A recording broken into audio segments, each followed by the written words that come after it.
as much as I'm sure, yeah. Yeah, I looked at JD this morning, and he was already talking to a group of people about his big weekend with Artie in Vegas. And I said, JD. I said, dummy up. I gave him that advice. Shut up. He's spilling his beans. Yeah, he's there. I said, no one knows what you're saying anyway. Shut up. Well, mostly he was telling us about, like, Dan the Song Parody Man and stuff. He didn't reveal a lot about himself. I didn't realize his hours here. We got off he was on the same flight as me yesterday. We got off the plane at, like, 3 o'clock, 4 o'clock. And he goes, I'll see you tomorrow. He's like, well, yeah, I got to go in now. He gets here at like 8 o'clock on Sundays. Well, 8 p.m.? Yeah. He's got to go through a lot of TV shows. Right. His job is watching TV. So he has to get here on Sundays, a Sunday night. Wow. Is JD a fun guy, Artie, to hang out with? This weekend he was. This weekend he was the focal point of, I told you. Let me ask you something. Are you... Be honest. Are you goofing on him in a sense that you're hanging out? Like, you would never normally hang out with JD because he's got that nerdy reputation. Well, he's not good with the ladies. I mean, you don't like hanging around. Yeah. I mean, you're never really going to hang out with him. First of all, the kids I grew up with weren't all Fonzie. Right. And I mean, I've gotten to know him through the show. Honestly, hanging out, having a beer with JD is fun. But I enjoy his company. In a sense that you... Well, it started out on the show as like, okay, we're the only two single guys, and aren't you goofing? He's not the best wingman. and aren't you goofing in a sense because, like, here you are, I don't know what happened, but you were saying you were going to try and find him a weekend girlfriend. Like, you already have it set up so it looked like the girl was into him? Well, there's a lot of guys, they look pre-show business. I needed that type of big brother. Helping hand. I mean, it's like, I told him this weekend you're with Uncle Artie the entire time. Is it like getting Pee Wee Herman laid or something? I hope it's easier to get Pee Wee Herman laid. So JD, let me hop over to you. Your wild weekend with Artie. Are you, first of all, you're glad you went? Yeah, of course. Okay. Great time. And you don't mind if he's goofing on you. And I understand that John the Stutterer joined you as well. Is that true? Yeah, that's a whole other story. I mean, I don't think my powers worked as well with him. But you see, here's what happened. The whole thing got delayed. Like, him and my assistant Teddy flew out Thursday, which I was supposed to do. But a monkey wrench was thrown into that because Rescue Me wrote me into their last episode, which was fantastic, but I didn't realize that was going to happen. So Wednesday after the show, I worked there till like almost midnight. Thursday after the show, I worked there till midnight. We were up in the Bronx. Why are you allowing that, honestly? Because I love the show, and I want to be part of it. No, I know you love the show, but working toward midnight, you have to say, look, I can do this. They have a way of fixing their schedule. I can only stay up till 8 o'clock. Well, that was the only way I couldn't miss this show. Right. You know what I mean? Like, they were already doing me a huge favor by not letting me miss the show. See. So... thanks for the favor, Rescue Me. Well, the deal I made them, I said, let me know. But the last time I took off, I was able to give Gary at least a week. This time they gave me like 2 days. I said, that's not, Right, not acceptable. Yeah, so I had to shoot till 11 o'clock in the Bronx. I mean, I was the last shot of their entire season. So talk about an antsy crew. It was weird. Like, I'm there, and they're all, it's like the last day of school for them. And when they yelled a rap, like champagne went off. And, of course, I had to stay to have some scotch with the Teamsters. Okay. So I didn't get home till like 1 o'clock. So I couldn't leave until Friday. So now, by the time I'm at Rescue Me, I'm calling them. Teddy's there. I'm so fucking jealous of them. You want to be in Vegas. Yeah, right. So you didn't fly with J.D. and John the Stutterer? No. John the Stutterer had his own situation. So... What do you mean he had his own situation? We couldn't get it. He happened so late in the game, we couldn't get him a flight till Saturday. So he had to come Saturday. Oh, you're kidding. Yeah, what a shame. But he made it in time to have dinner, and I'll get to John. There's so many things to talk about. Well, J.D., I'm not hearing anything from you. So you went to talking. Well, I want to explain this. So he's already there doing God knows what, and I don't know a lot about that, so you're going to have to go over that. No, I get on a plane at 2 o'clock or 3 o'clock Friday. Okay. We're just about to take off. And the nightmarish thing happens. The fucking captain gets... Now, I'm supposed to land 7 p.m. Friday night in Vegas. I fucking hate these Vegas time. So I'm ready to roll Friday night, you know? Remember when airlines used to thank you for using their service? We're about to take off, and the captain goes, listen, I have unfortunate news. Oh, no. There's a huge storm in the Midwest. We can't leave till it blows over here. We have to sit here. We sat there for 5 hours. 5 hours on the plane? Yeah. So now there's a new rule where you can sue them for unlawful imprisonment. So they had to bring up a big stairway to the side of the plane. You could sue them for unlawful imprisonment because they hold you on the plane? Yeah. That's a new law. So they bring up a huge stairway to the fucking plane. And one woman said, yeah, I got to get out of here. And she left. We became like a traveling shitty high school party. The captain said, we're going to pull over to get more ice and beer. So 5 hours on the fucking tarmac. God. Then we have to take, because of the storm, a diverted route. Normally, to get to Vegas takes about 4 hours, 40 minutes from here. It took us 6 hours because we had to go up to, like, Vancouver and down. I don't know. So I don't get to Vegas till after 1 o'clock in the morning. When your show was Saturday? Yes, thank God. So that Do you sleep on the plane? No, I can't. You know what? That's all that goes through my mind as you tell me this exhausting schedule, because all I worry about is sleep all the time, because I get sick when I don't sleep. Right. And so I'm like sleep obsessed. I need 6 or 7 hours. Yeah. At least. Well, I do too, but, you know... Again, I landed in Vegas at 1 a.m., and I was so out of it. J.D. and Ted and Jeff Beecher, who runs the show, met me there. And I was like, thanks, guys. Something about Vegas. You get there, all of a sudden, there's something in the air, man. I get in the airport, and I'm like, I don't know. No. I think I can roll for a few hours. So, he needs sleep everywhere but Vegas. Right. So they all came up to my room to sort of... help me check in. They gave me a really nice suite and everything. And I said, they were going to a strip club. So they were going to Scores, actually. So I said, guys, just go. I got to try to get at least some fucking sleep. And this was good. I managed my whore time perfectly. I called up this chick the chick who I saw the last weekend I was there. And I said, please tell me, like, you're in Vegas, because I like her. You know? So, I mentioned this on stage, too. I was delusional that maybe me and this would have been the third time we hooked up. I was like, maybe I think this chick has sort of like an emotional attraction to me because we talk on the phone. And now, is this a whore or it's a hooker? It's a hooker. But not, well, she was the first weekend. The second weekend, she didn't charge me. Wow. The Super Bowl weekend. That was the weekend she woke you up and blew you, right? Yeah, that was that weekend. That was a great weekend.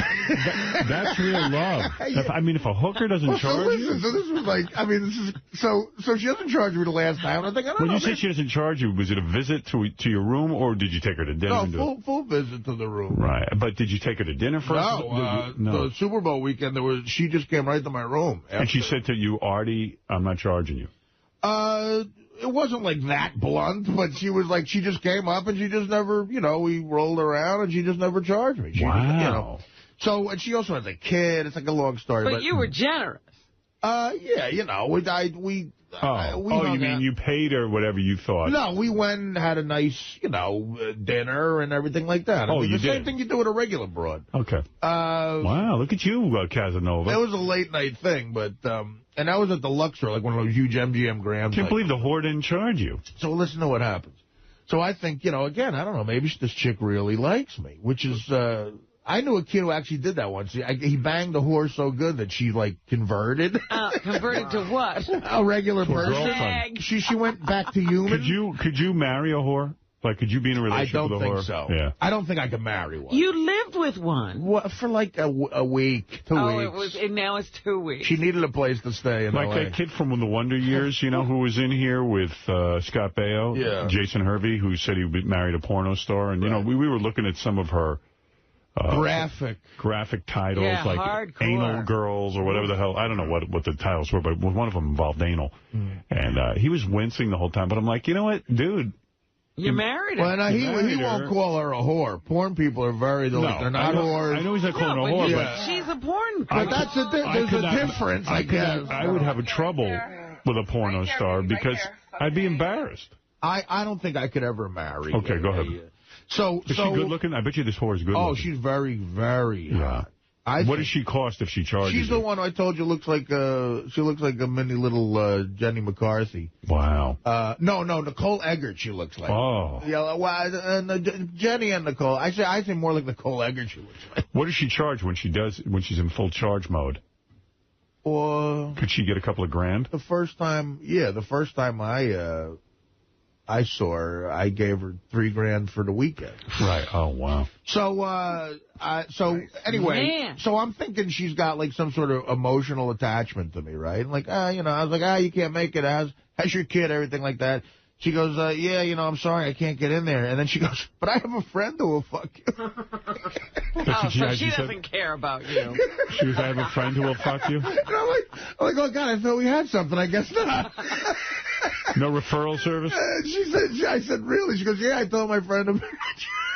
She's there waiting for you. And I said, yeah. I go, is the friend good? I go, yeah, she's very good looking. You'll like her. She's a lot of fun. And she gave me her name. I'm not going to say the name she went by because who knows? Becomes a little significant later on.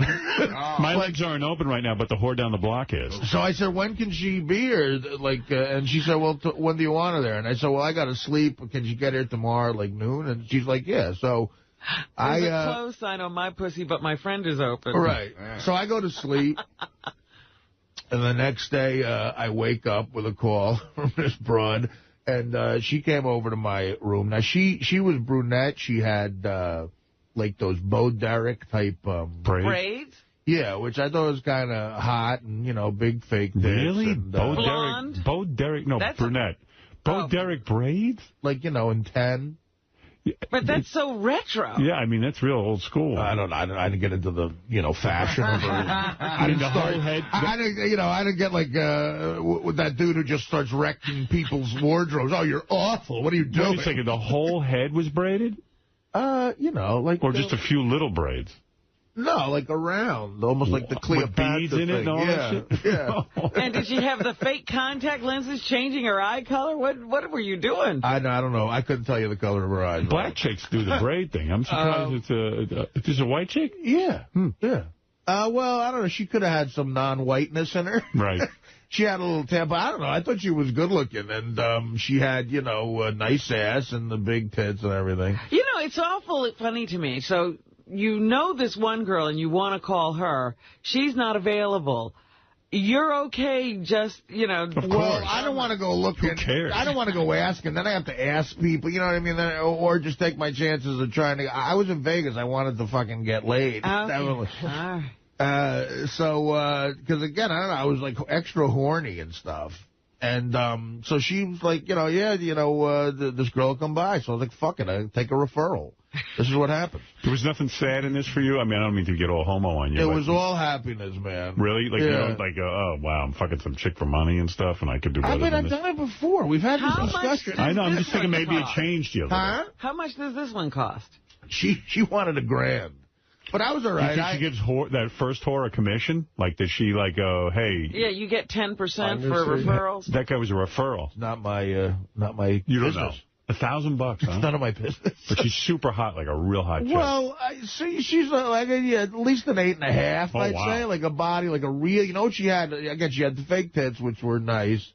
And she had a really, really flat, tan belly. You know what I mean? Like, really, So, she gets hot. there, and I don't know, like, I fixed her a drink. I had a full bar, and she had some vodka, and they gave me this little thing of Absolute vodka, which was very nice, And so we sort of start going at it. She wanted the money first, and I gave her the money. And, we started going at it, and I She wanted money up front. Yeah, well, they do that a lot. They do? Yeah, absolutely. So then she's really pleasing you, right? Well, accommodating. Wait a second. I got to back up here. So you give her the money up front. Right. Give her $1,000 cash. Yeah. And then she goes, okay, time for business. And then you start drinking. No, she doesn't go time for business. No, but you know what I mean. You start drinking, and then, does she do, like, a little strip tease? Or? Yeah, she starts giving me a lap dance. That's a good way to start, because you call it a lap dance. Right. And then there's something to actually physically do. And then she gets, she takes her top off. And, it doesn't take long from there. I mean, because it's like a lap dance where you can do whatever you want. Do you ever get, like, self-deprecating and you go, oh, do you think I'm gross? Or do you, like... I don't ever say the word gross. Yeah. Do you tell them to say certain things to you? Do you want a certain scenario? No, I think that's so creepy. Right. You know... you just want to get laid. I know some comics who go to whores a lot. Actually, quite a few comedians do. And they have a whole, like, script. They have their hooker script. Like, you know, I want you to be my third-grade teacher, Mrs. Johnson. And, you know, I just got in trouble for throwing a spitball, and you're going to, you know. That's weird. And they That's crazy. She had a very hookery name, too.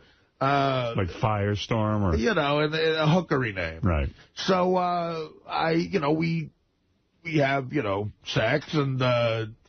She blow you first? No. And I don't know.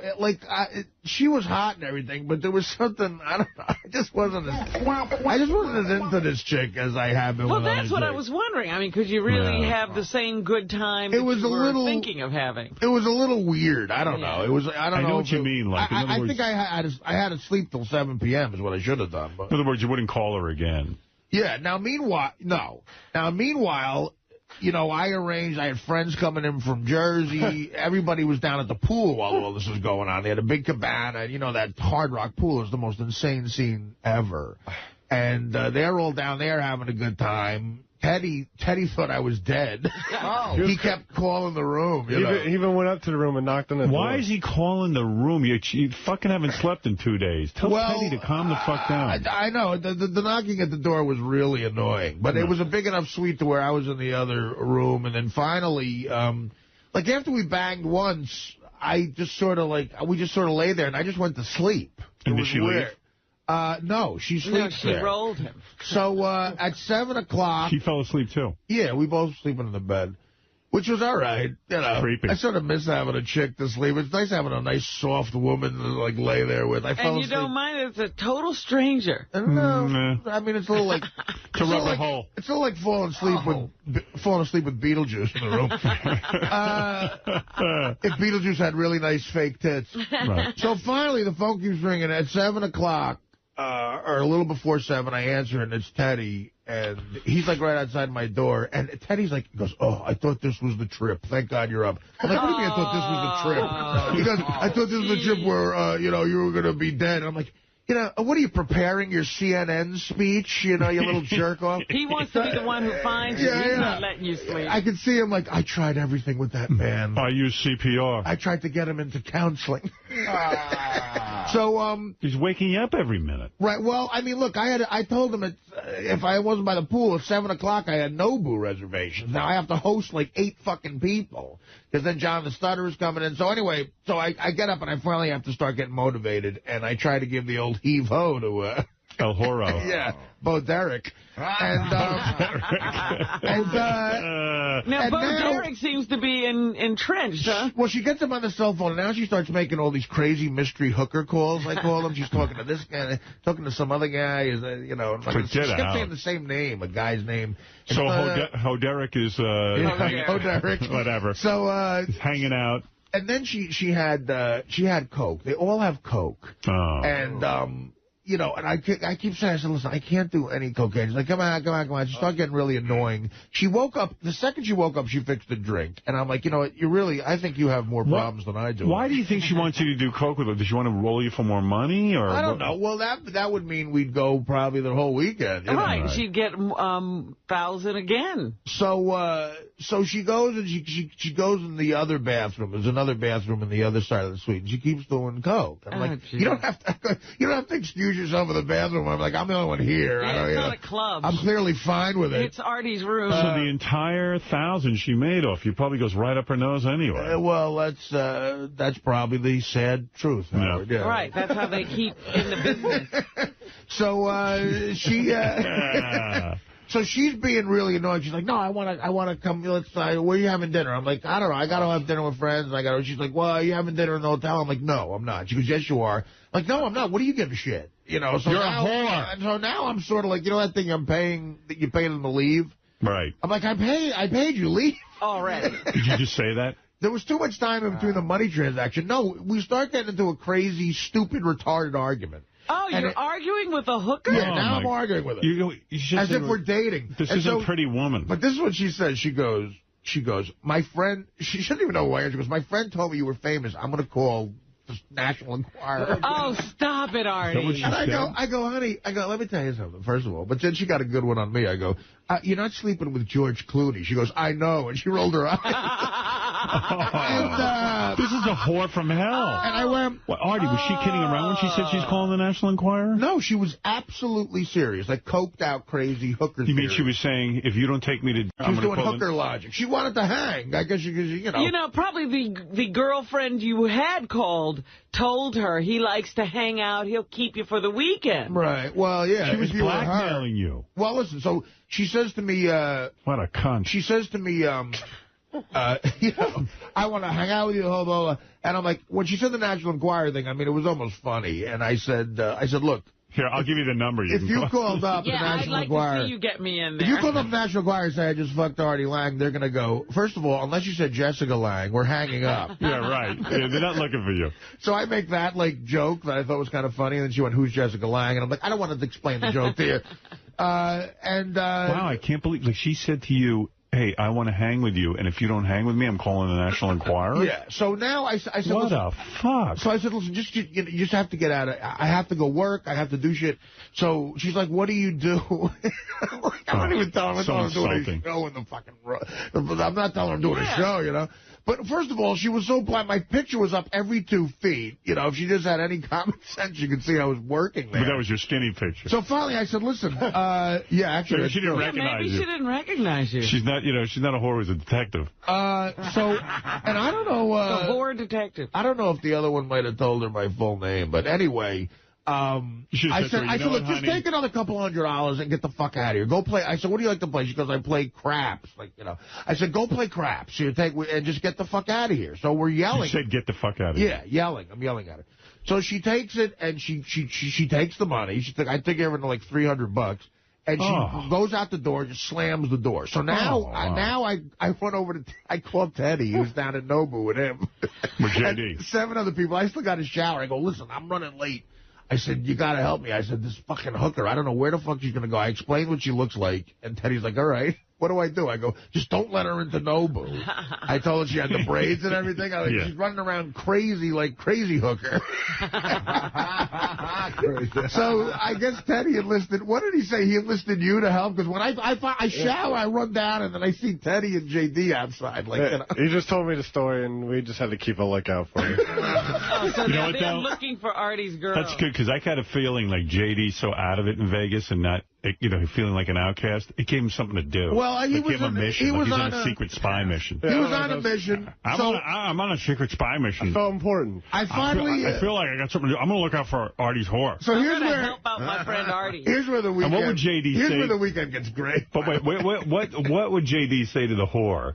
I don't know. If he did encounter her. Well, he was just... You can't kind of Nobu. Well, he was Teddy's right-hand man, you know. Oh, okay. So I get down there, and Teddy's doing his job. He's guarding Nobu, you know. I get there, and all my other guests are sort of there. I had neighbors coming, and so John the Stutterer was landing, and on his way, we heard. And he, of course, had no problem with his flight. Well, yeah, he was fine. He got right in. So we go to Nobu. Now we're in Nobu. You know, the beautiful big table they got us. Richie sent over beautiful desserts at the end, some free booze. And we all order food. Now, the merriment starts. I shower, and I'm starting like, all right, everything's all right. I have a drink. So now I know that my guy had hooked JD up. But I didn't know, hookers have their own schedule. You don't know when they're going to show up. Right. So we're all my guy says, she told him, just pointed JD out. She knows what he looks like. At some point, she'll just come up to JD. So we're all ordering. And, So in other words, not till Artie gets there is there action, right? No, I had action before. Yeah, I see, this is the part I don't know, because I want to hear this. Well, I don't can't really talk about it a lot, but... All right, well, whatever. I just want to know what happened. So, I'll just tell you what I know, because I got there late. So, we're all sitting around, and this is even blindsiding to me. I'm having a drink, and this fucking really hot, blonde with big tits and like a sundress walks up to the table. She walks, I'm like, hey, how you doing? And again, there's people there. There's like a couple that I sort of know from my building. Oh, God, help me. Who are like, they're civilians, And then there's, Teddy. There's the three others, Pete Dominic, Joey Matarese, the other two comedians who I'm working with. Stanhope came too, which is another story. Stanhope's the best. He couldn't make it down there, though. Stanhope came with a bald girlfriend. Yeah. That's a whole other fucking story. What's her name again? Squeaky? No, not Squeaky. Bingo. Bingo's a sweetheart. I got to love Bingo. I like Bingo. So it's a table at Nobu, and everybody's they're all going to the show later, so they're all looking at our table and everything. This blonde walks right by everybody, goes right up to J.D. as he's ordering something. And how did you make that happen? In other words, they gave her a picture All of I J.D.? did was a friend of mine who set this up listens to the show, and he heard about this, and he set this up without any of my knowledge. Okay, go ahead. And he just told me everything's fine with J.D. It's all taken care of. And you're talking about a knockout. So, like I said, a Vegas A to Cincinnati 11. I'll get J.D.'s opinion because I think he knows her a little better than I do.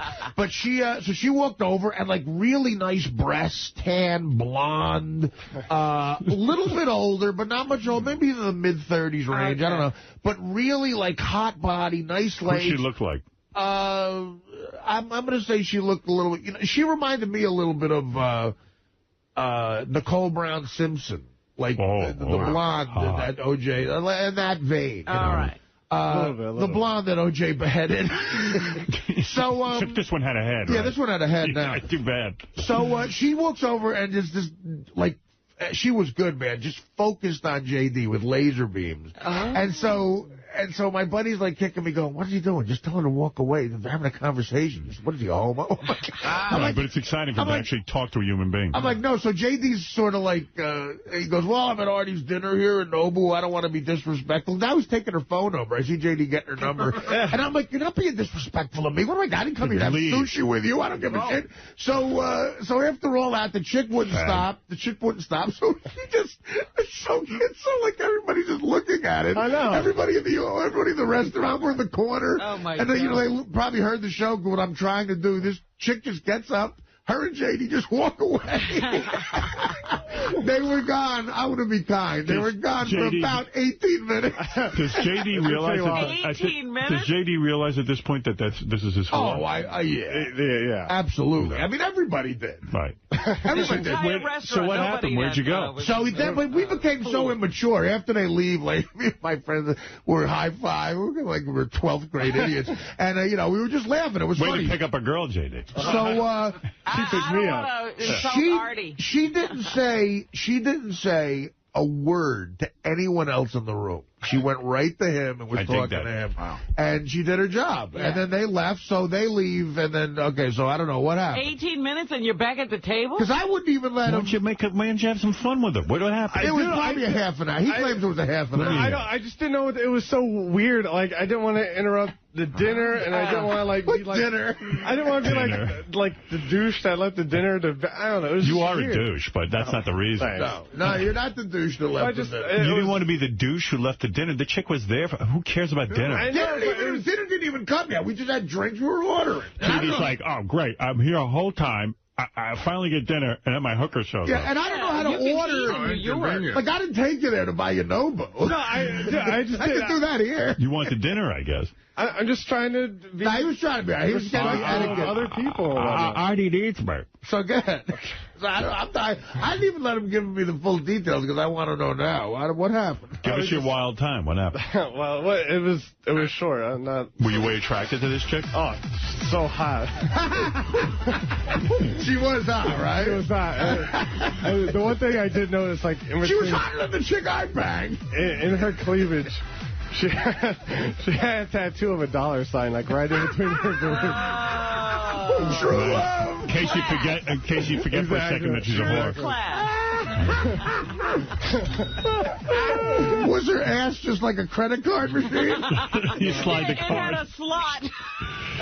But so we left the restaurant and we're walking through and we get on the elevator and I just feel like I was like, I don't know what the hell's going on. These other guys getting on the elevator, I know they know that I'm with a hooker or whatever. I just got that vibe. Like, you know why they know? Because they're going to be with a hooker later. It's hard to believe that you would be with a hooker. It's hard to believe I would be with this hot chick. So. I know that, Root. She was. I mean, it did look like. I mean, JD's. He's a nerdy guy. She was like. I mean, she's like a hot blonde. Yeah, I mean, it was just like a total a beam of guy walking with a whore.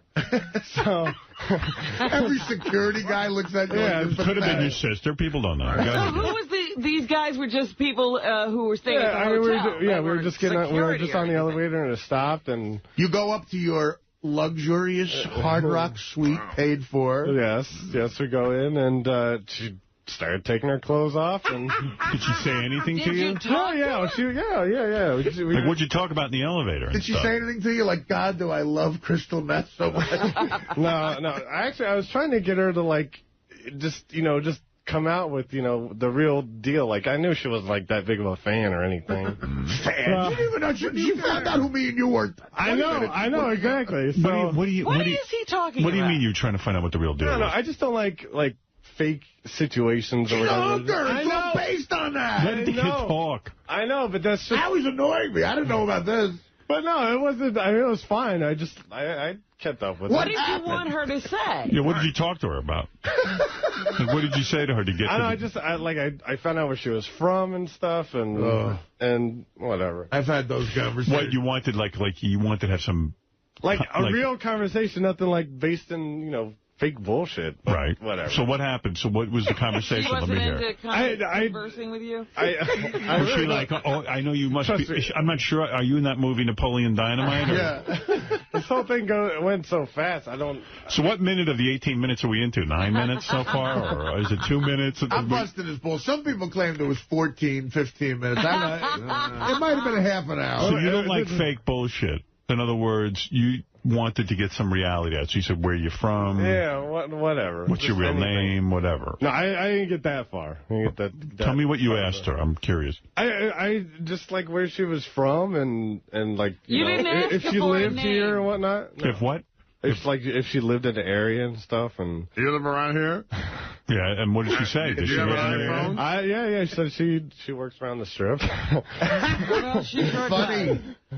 So. But you didn't say, hey, my name is J.D., what's your name? No, she knew who I was when she walked. Well, she quote-unquote knew who I was. She had your dossier from her. Did you tell her how good you are with the TiVo? Did you brag a little to let her know? I didn't get into all that. All right. Did you mention the show? Yeah, I know. She knew about it. Right. So we went up to the room, and, I mean, she as soon as we got up to the room, she started taking her clothes off and just, talking. And you came when she took her clothes off? God, what did her body look like? She was in a sundress with the...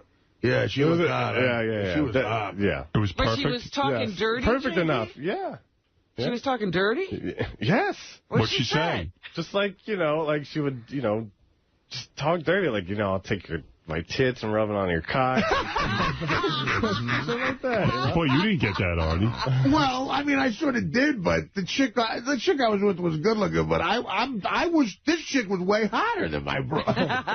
So did she rub her tits on your dick? Yeah, she did. Did you take your own clothes off, or did she undress you? I think I took mine off. Right. And and she said, she goes, yeah, you have a really nice dick, and I didn't have to say that. I'm on the clock. Huh? No, she did. It was an extra 600. I was like, geez, thanks. So she found something nice that you liked, your dick. Yeah. So, she... So it's not my dick. Did you even bring rubbers? Did you have rubbers? She had. She took one right out. Oh, okay, good. Well, She blew me with the condom on. How does that feel? Felt good enough. Right. I've had that. It's all right. I mean, if the chick's hot enough that chick, and you saw her tits while she was blowing, you're like, oh, that's nice. Had you beaten off a whole bunch of times before she showed up? No. I was actually at the pool cabana all freaking day. No, but I mean, you probably beat off the night before Artie showed up. No, because we went out the scores and I ended up passing out. So. Yeah, I saw pictures you had scores drunk and in a corner. See, I heard that. That was the first. So the chick blew you. She gave you a nice blow. Yeah. Did you come from that, or did you? No. I said I really want to fuck you, and so nice. I'm laying there. She gets on top, and nice. Starts going at it, and I had to stop her for a second because I was about to come, and then I was just. Why stop her? That's why the rubber's on. Well, I know, but I wanted it to last longer. I want to take my rub off. I want to give you a baby. So she blew you a little bit, and then she got out, she rode you. Yeah.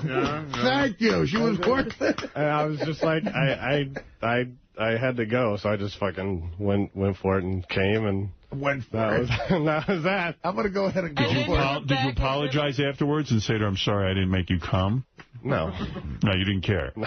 Did she go, hey, quick straw, what's the deal here? I'm sorry your life is in shambles, ma'am. So what happened? Did she just throw her clothes on and leave?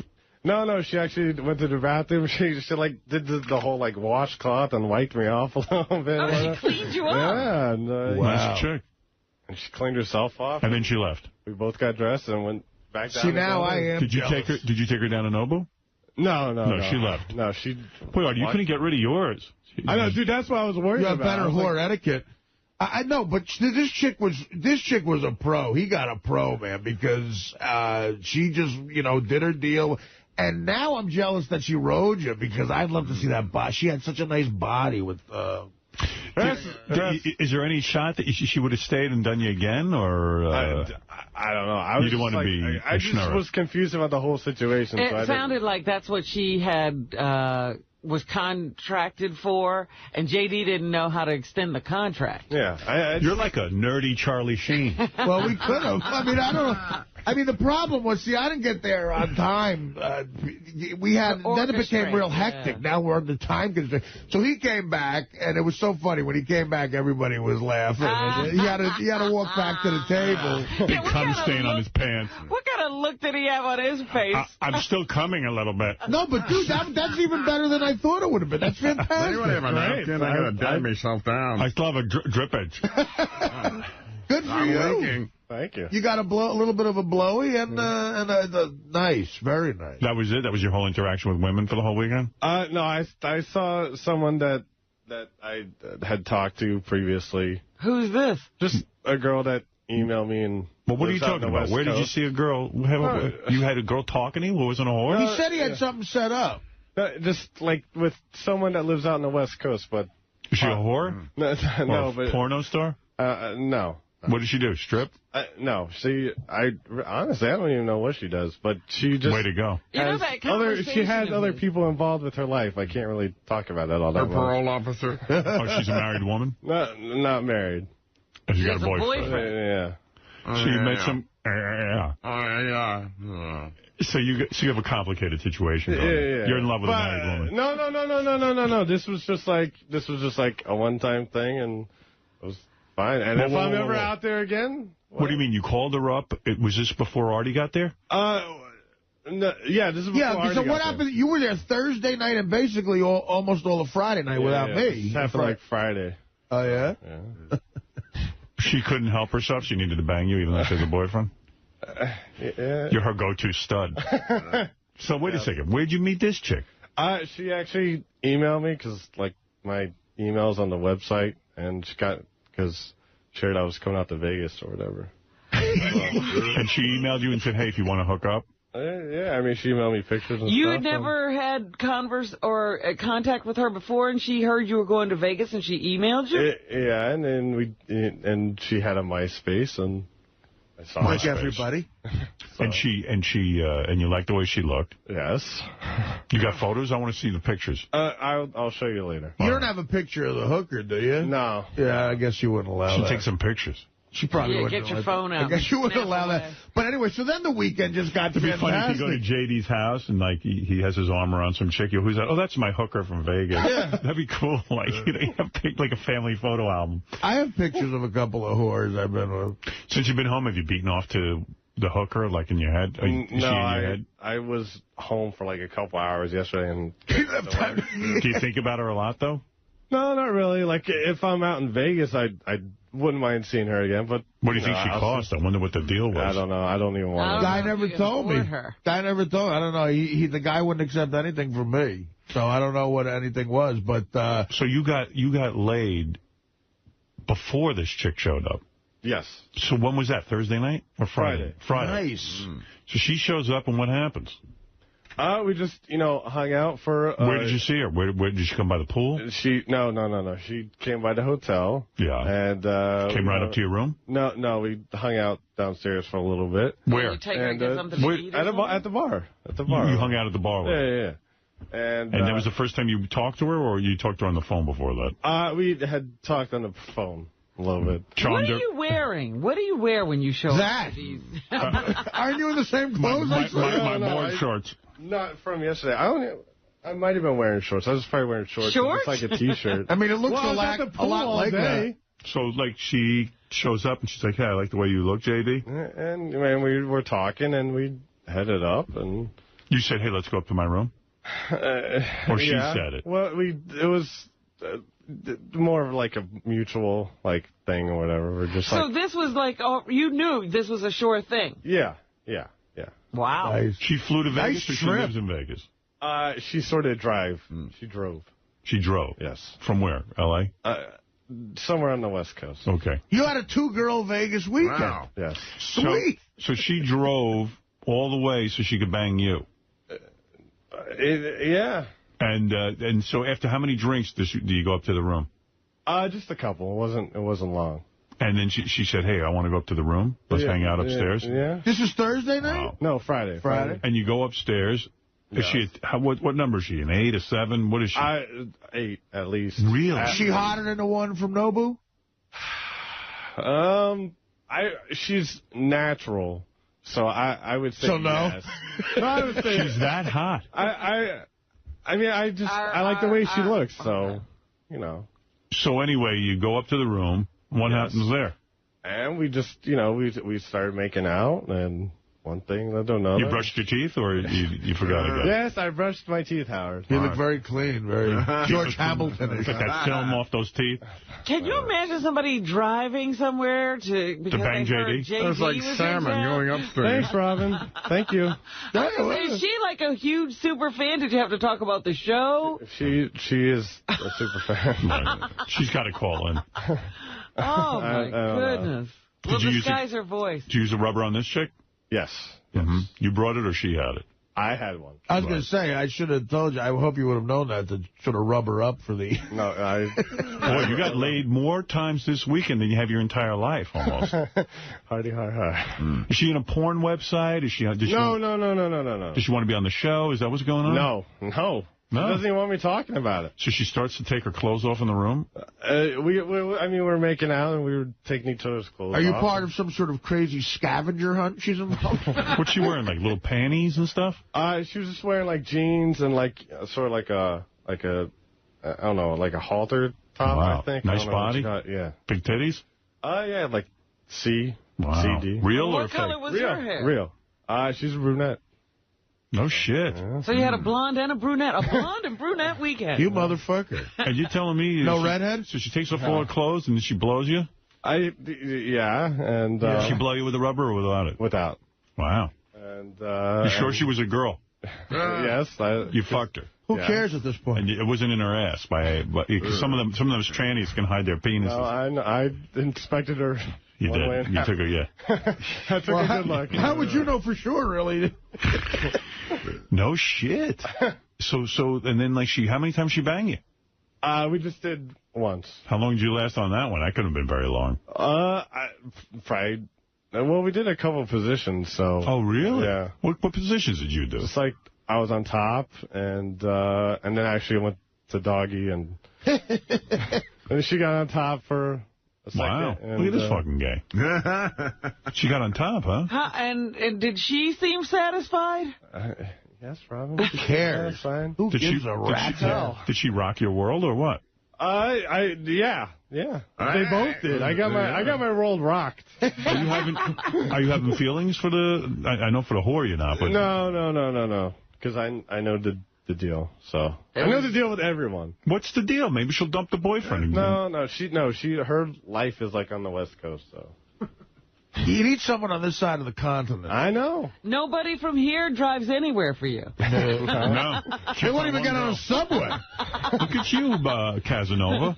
Yeah, your life should be on the West Coast, apparently. They should make a movie about you called Shampoo.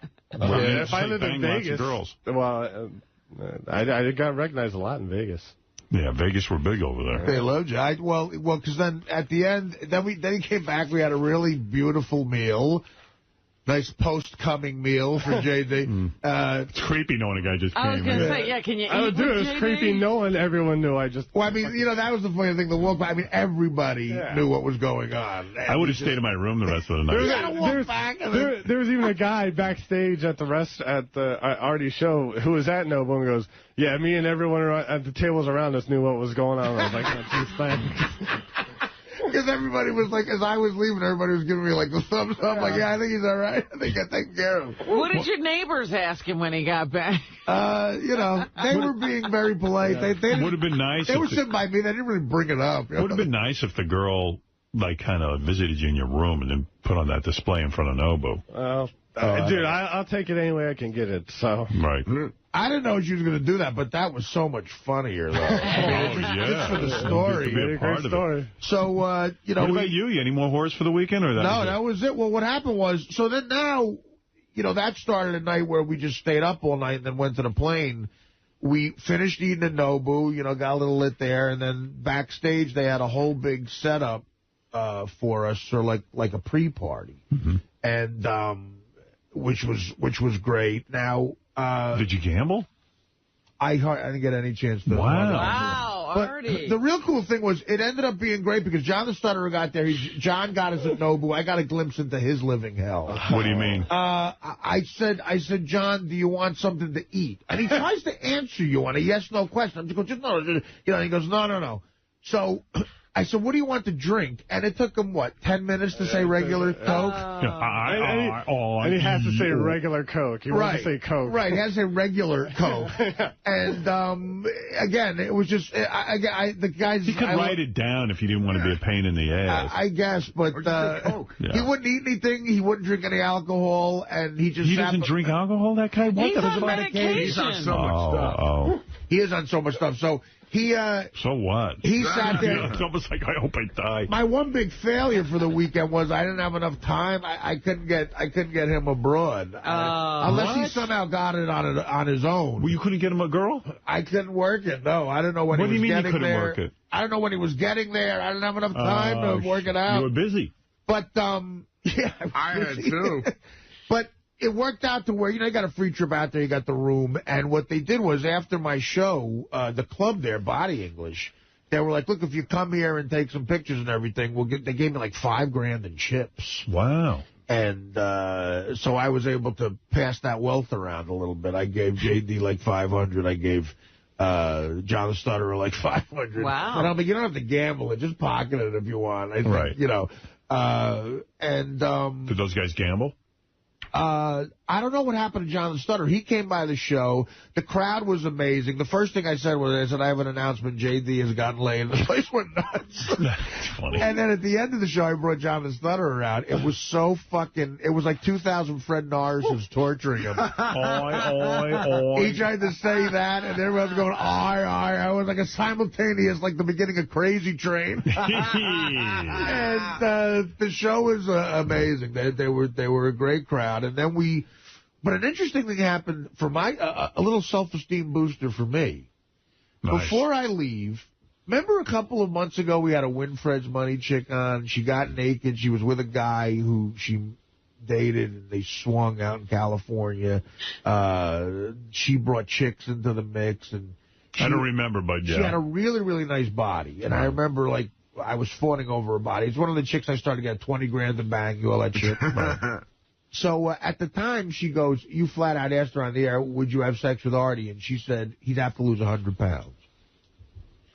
So Will, as I'm leaving, Will shows me an email from his brother. It says, this chick called, she's going to be in Vegas, and tell Artie that I want to come to the show, and I'm now single. Oh. So I'm like, wow, really? Romance. So I get her number, So she shows up, but now she's got the boyfriend with her, the ex-boyfriend with her. And I'm like, what is that all about? So they came by my show. She looked unbelievable. She, I don't know if I wish I remembered this chick. TV guys they got a picture of her somewhere in the Rolodex. I don't even know who you're talking about. I'm not going to give her name, but no. She showed up with this fucking tight, like, you know, the chick, you saw the chick in the blue skirt. Yeah, I know who she was. Dude, he's the one that took the picture of me at Scores. Right, really, really nice body. And she comes backstage, and she's with the guy. I'm like, you know, so afterwards we go to the club, the Body English. She's sitting next to me, and she goes, well, I guess I'm not that memorable. I'm like, what are you talking about? She goes, well, you know, you remember me, and you said I was so hot on the show. I'm like, yeah, I remember you. She goes, would you go out with me? And I go, the question is, would you go out with me? She goes, of course I go out with you. I guess the 100 pounds doesn't mean shit. I put on 5 pounds by now, honey. And she's like, no, I never cared about that. I'm like, what about your boyfriend? She goes, no, we broke up. We're broken up. I'm like, well, why is he here? Yeah. She's like, you know, he just wanted to come. You know, we're both fans to the show and everything. So I got her number. And nothing happened. Okay. Nothing happened, but she said I could come out to New York like within the next couple of weeks. Well, fly her out, man. She she looked hot, and she had a hot. Yeah. And she's not a whore, which is a big step up. She was beautiful girl. Well, who is it? Oh, I don't even remember the circumstances. She was a Winfred's money chick. Wow. I don't remember. I don't know if does the TV guys have any recollection of what I'm talking about? We'll find it. Yeah. About 2 Winfred's monies ago, or maybe 1. And then we all went. I was able to pass out some gambling money. That Club Body English is so fucking great. The broads, you know, tables, just Sodom and Gomorrah. The pool scene there, the Hard Rock. It's just, I mean, I don't know how people live there. My friend lives out there. Yeah. There's no form of reality. It's just heaven on earth. It's really like, you know, some people describe a scene and you go, it can't be that good. It's that good. Really? Yes. The club there, and the pool. Well, you've seen the pool. Yeah, no, it's a man's paradise. Yeah, it really is. It's a man's paradise. Yeah, it's like everything. It's every cool party you'd ever want to go to. Exactly. Combined. And the chick-to-guy ratio is nice. And at the end of the show, I brought J.D. out too, so they gave J.D. like a standing ovation. So you had a big weekend, huh? And did you guys all fly home together? We stayed up all night. Wow. And went right to the cab, which is par for the course. You stayed up all night, no gambling? You were in the club all that time? Mostly, yeah. And, you know, it was a real nice money weekend. There was a good sold-out crowd. You never ran into your hooker again? No, I don't know what she was doing. And thank God. And, what a weekend, man. And we got on a plane and we flew home together. Look at you. Artie, you made a lot of people's dreams come true. I said to these guys, I said, if this plane is delayed on our way, I said, I'm just going to a realtor and getting a condo in Vegas. I can't deal with it again. The flying right now is... It's insane. That's my next goal, is to get enough scratch to where I can at least lease a jet or something. Well, maybe you get some of these big hotels when they hire you to fly out. Yeah, you gotta, right, if they own a jet, it might be worth it. Right. I gotta start talking about that, because these weekends where leave the show, cross country, do a gig, come back, is nuts. That's a lot. You know, but at least J.D. got out there for Thursday, though, you know. Well, from what you guys are saying, Artie got laid. It was a great weekend. J.D. got laid, and John the Stutterer got a regular Coke. That's right. See, you know what happened? J.D. got laid twice. That's why John couldn't. Well, you know what happened with John? I said, listen, my guy said to let you have the room for a couple of days. I said, hang in Vegas.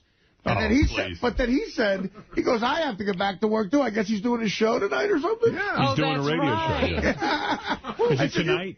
I think he said it's tonight. Yeah, for those of you who wanted John the Stutterer show, and like some people have written me and said, I'm not going to listen to that for more than 1 second. We don't care. You know, we're trying it. A lot of people wrote in, so they like his politics. They like when he talks politics.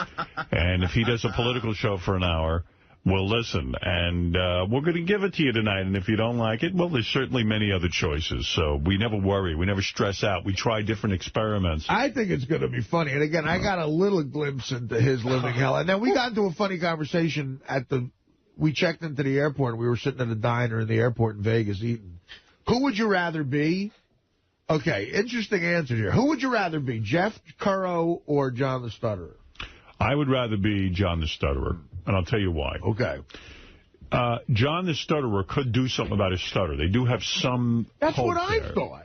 And Jeff doesn't have the arm. Right. Jeff's ass is all infected. He smokes. His body's basically unhealthy. Right. John the Stutterer, even, like, he's got a nice weight. He's not a bad-looking guy either. Yeah. I would rather be John the Stutterer. What do you say, Robin? I say Jeff Currow. Why? Because Jeff has done this damage to himself.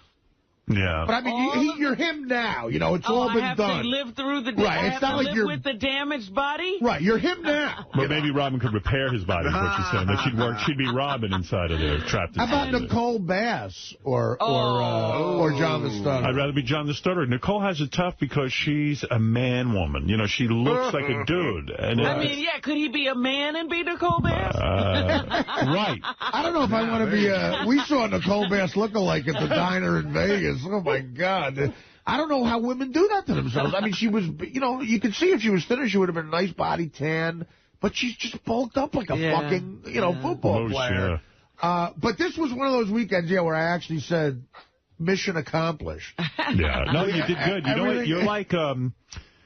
You're like an angel. You're Santa Claus. You're Santa Claus. For people who want to get laid. You're the size of Santa Claus. Well, I'm probably bigger than the average Santa. But you really were like Santa Claus. You took two guys who don't normally get to have a lot of fun, J.D. and John the Stutterer, and you gave them a time of their lives, right? Am I right, J.D.? You want to say something, Artie? It was probably one of the best weekends of my life. I couldn't thank him enough. Did you thank Artie? Of course. Yeah, I'd like to hear you say something on the air and publicly and recognize him. Artie, I love you. I thank you for everything this weekend. I couldn't thank you enough. Are you Artie's bitch now? As they say in Hawaii, I guess. I don't know. Right. Hey,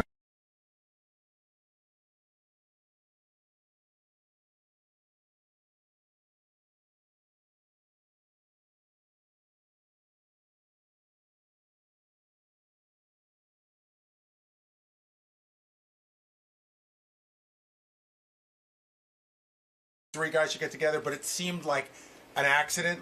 And in the book, he says they go over. Crosby and Stills have a new song. They play it once. Graham goes, play it again. And Graham goes, can you do it one more time? And this time he jumps in with them, and they create this sound. well, Graham Nash is here, which I'm excited about. One of my favorite artists of all time, Graham Nash. Of course, of the great band Crosby, Stills, and Nash, originally of the Hollies, inducted into the Rock and Roll Hall of Fame for about 20 different reasons. Look at you. Twice. You look good. Yeah, you really do. You take care of yourself, right?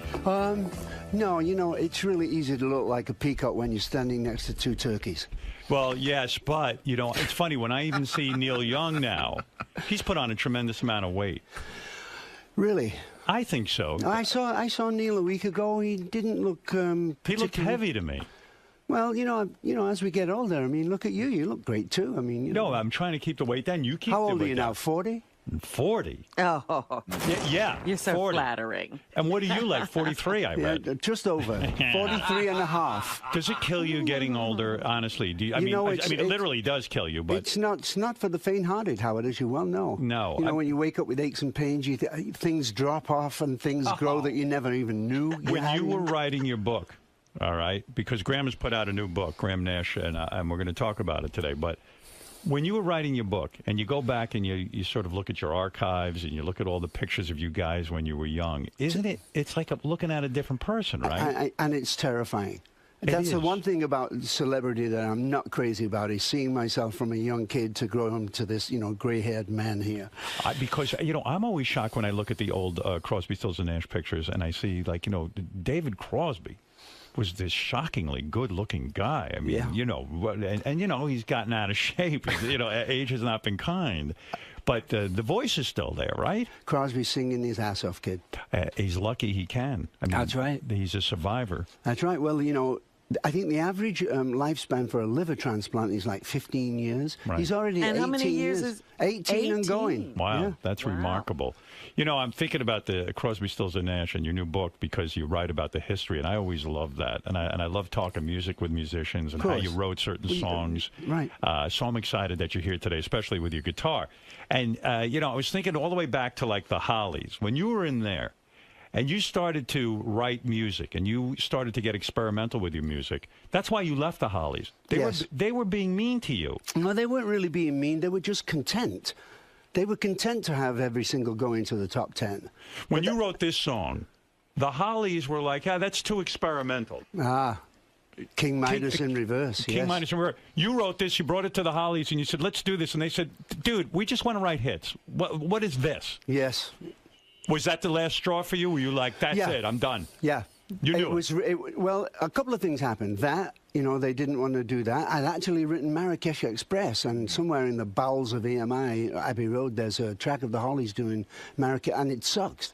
Right? Wow. So those two things, they wanted to do an album of Bob Dylan songs in Las Vegas kind of brass kind of, it sucked. So you're saying you brought them Marrakesh Express, and they didn't think it was going to be a hit.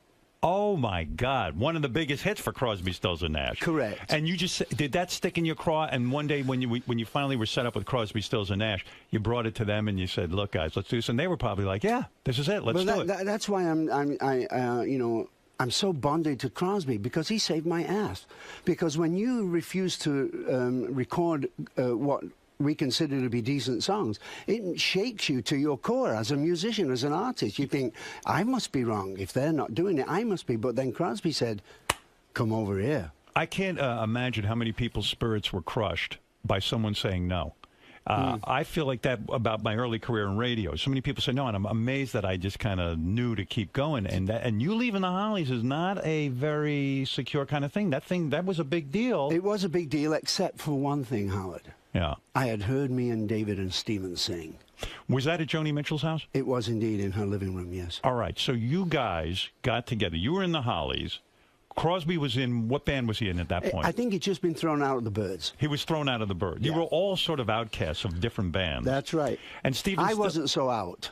Joni Mitchell understood that you guys would work well together, right? Actually, Cass Elliot. Was that who? Before John, yes. Cass Elliot said you should meet David Crosby. Mama Cass. Yes, Mama. Hey, Robin, how are you doing, kid? Mama Cass, you say in your book, tried to seduce you. You were not interested in having sex with her. No. But you became very good friends. Incredible friends, yes. Was she upset about that? The fact that, I mean, it had to be hard for her because she wasn't a stunningly beautiful woman. Yeah, it must have been hard for Cass because, she was a very loving woman. Right. And she knew that she was overweight. She knew, I think she had a crush on Denny. From the Mamas and Papas. Right. She absolutely did. And that didn't go anywhere, Yeah. I made her cry within 5 minutes of meeting her because she asked me what would John Lennon think of the Mamas and Papas, and I said, well, knowing John a little, he'd probably put you down at first until he felt comfortable and let you into his close circle, And she started crying? Oh, yeah. Because she felt, she had a crush on John, but I didn't know it. Oh, it must have been so hard for her because she's around all these exciting artists, these good-looking guys. You guys are good-looking guys, and she couldn't. She was probably sexually frustrated. And meanwhile, in the Mamas and the Papas, Michelle Phillips was like the sex bomb of all time. That's why I went down to the studio. Did you instantly fall in love with Joni Mitchell when you met her?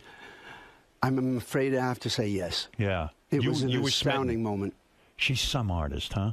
Brilliant. She's a genius. Were you intimidated by her talent, or did it spur you on to write great music? No, I was full of piss and vinegar. I thought I was, decent, songwriter until I started hanging out with David and Stephen and Neil and Joni, and then I began to really realize what songwriting should be about. When you hang out with people like Joni Mitchell and Stephen Stills and David Crosby, do you become a better songwriter? Absolutely. They teach you things by just hanging out with them? Absolutely. Wow. To see the way they structure songs, to see what they talk about in songs. You know what's an amazing story? Stephen Stills, and I agree with you that he is one of the most underrated guitar players. I find him unbelievable, even when he did his solo work.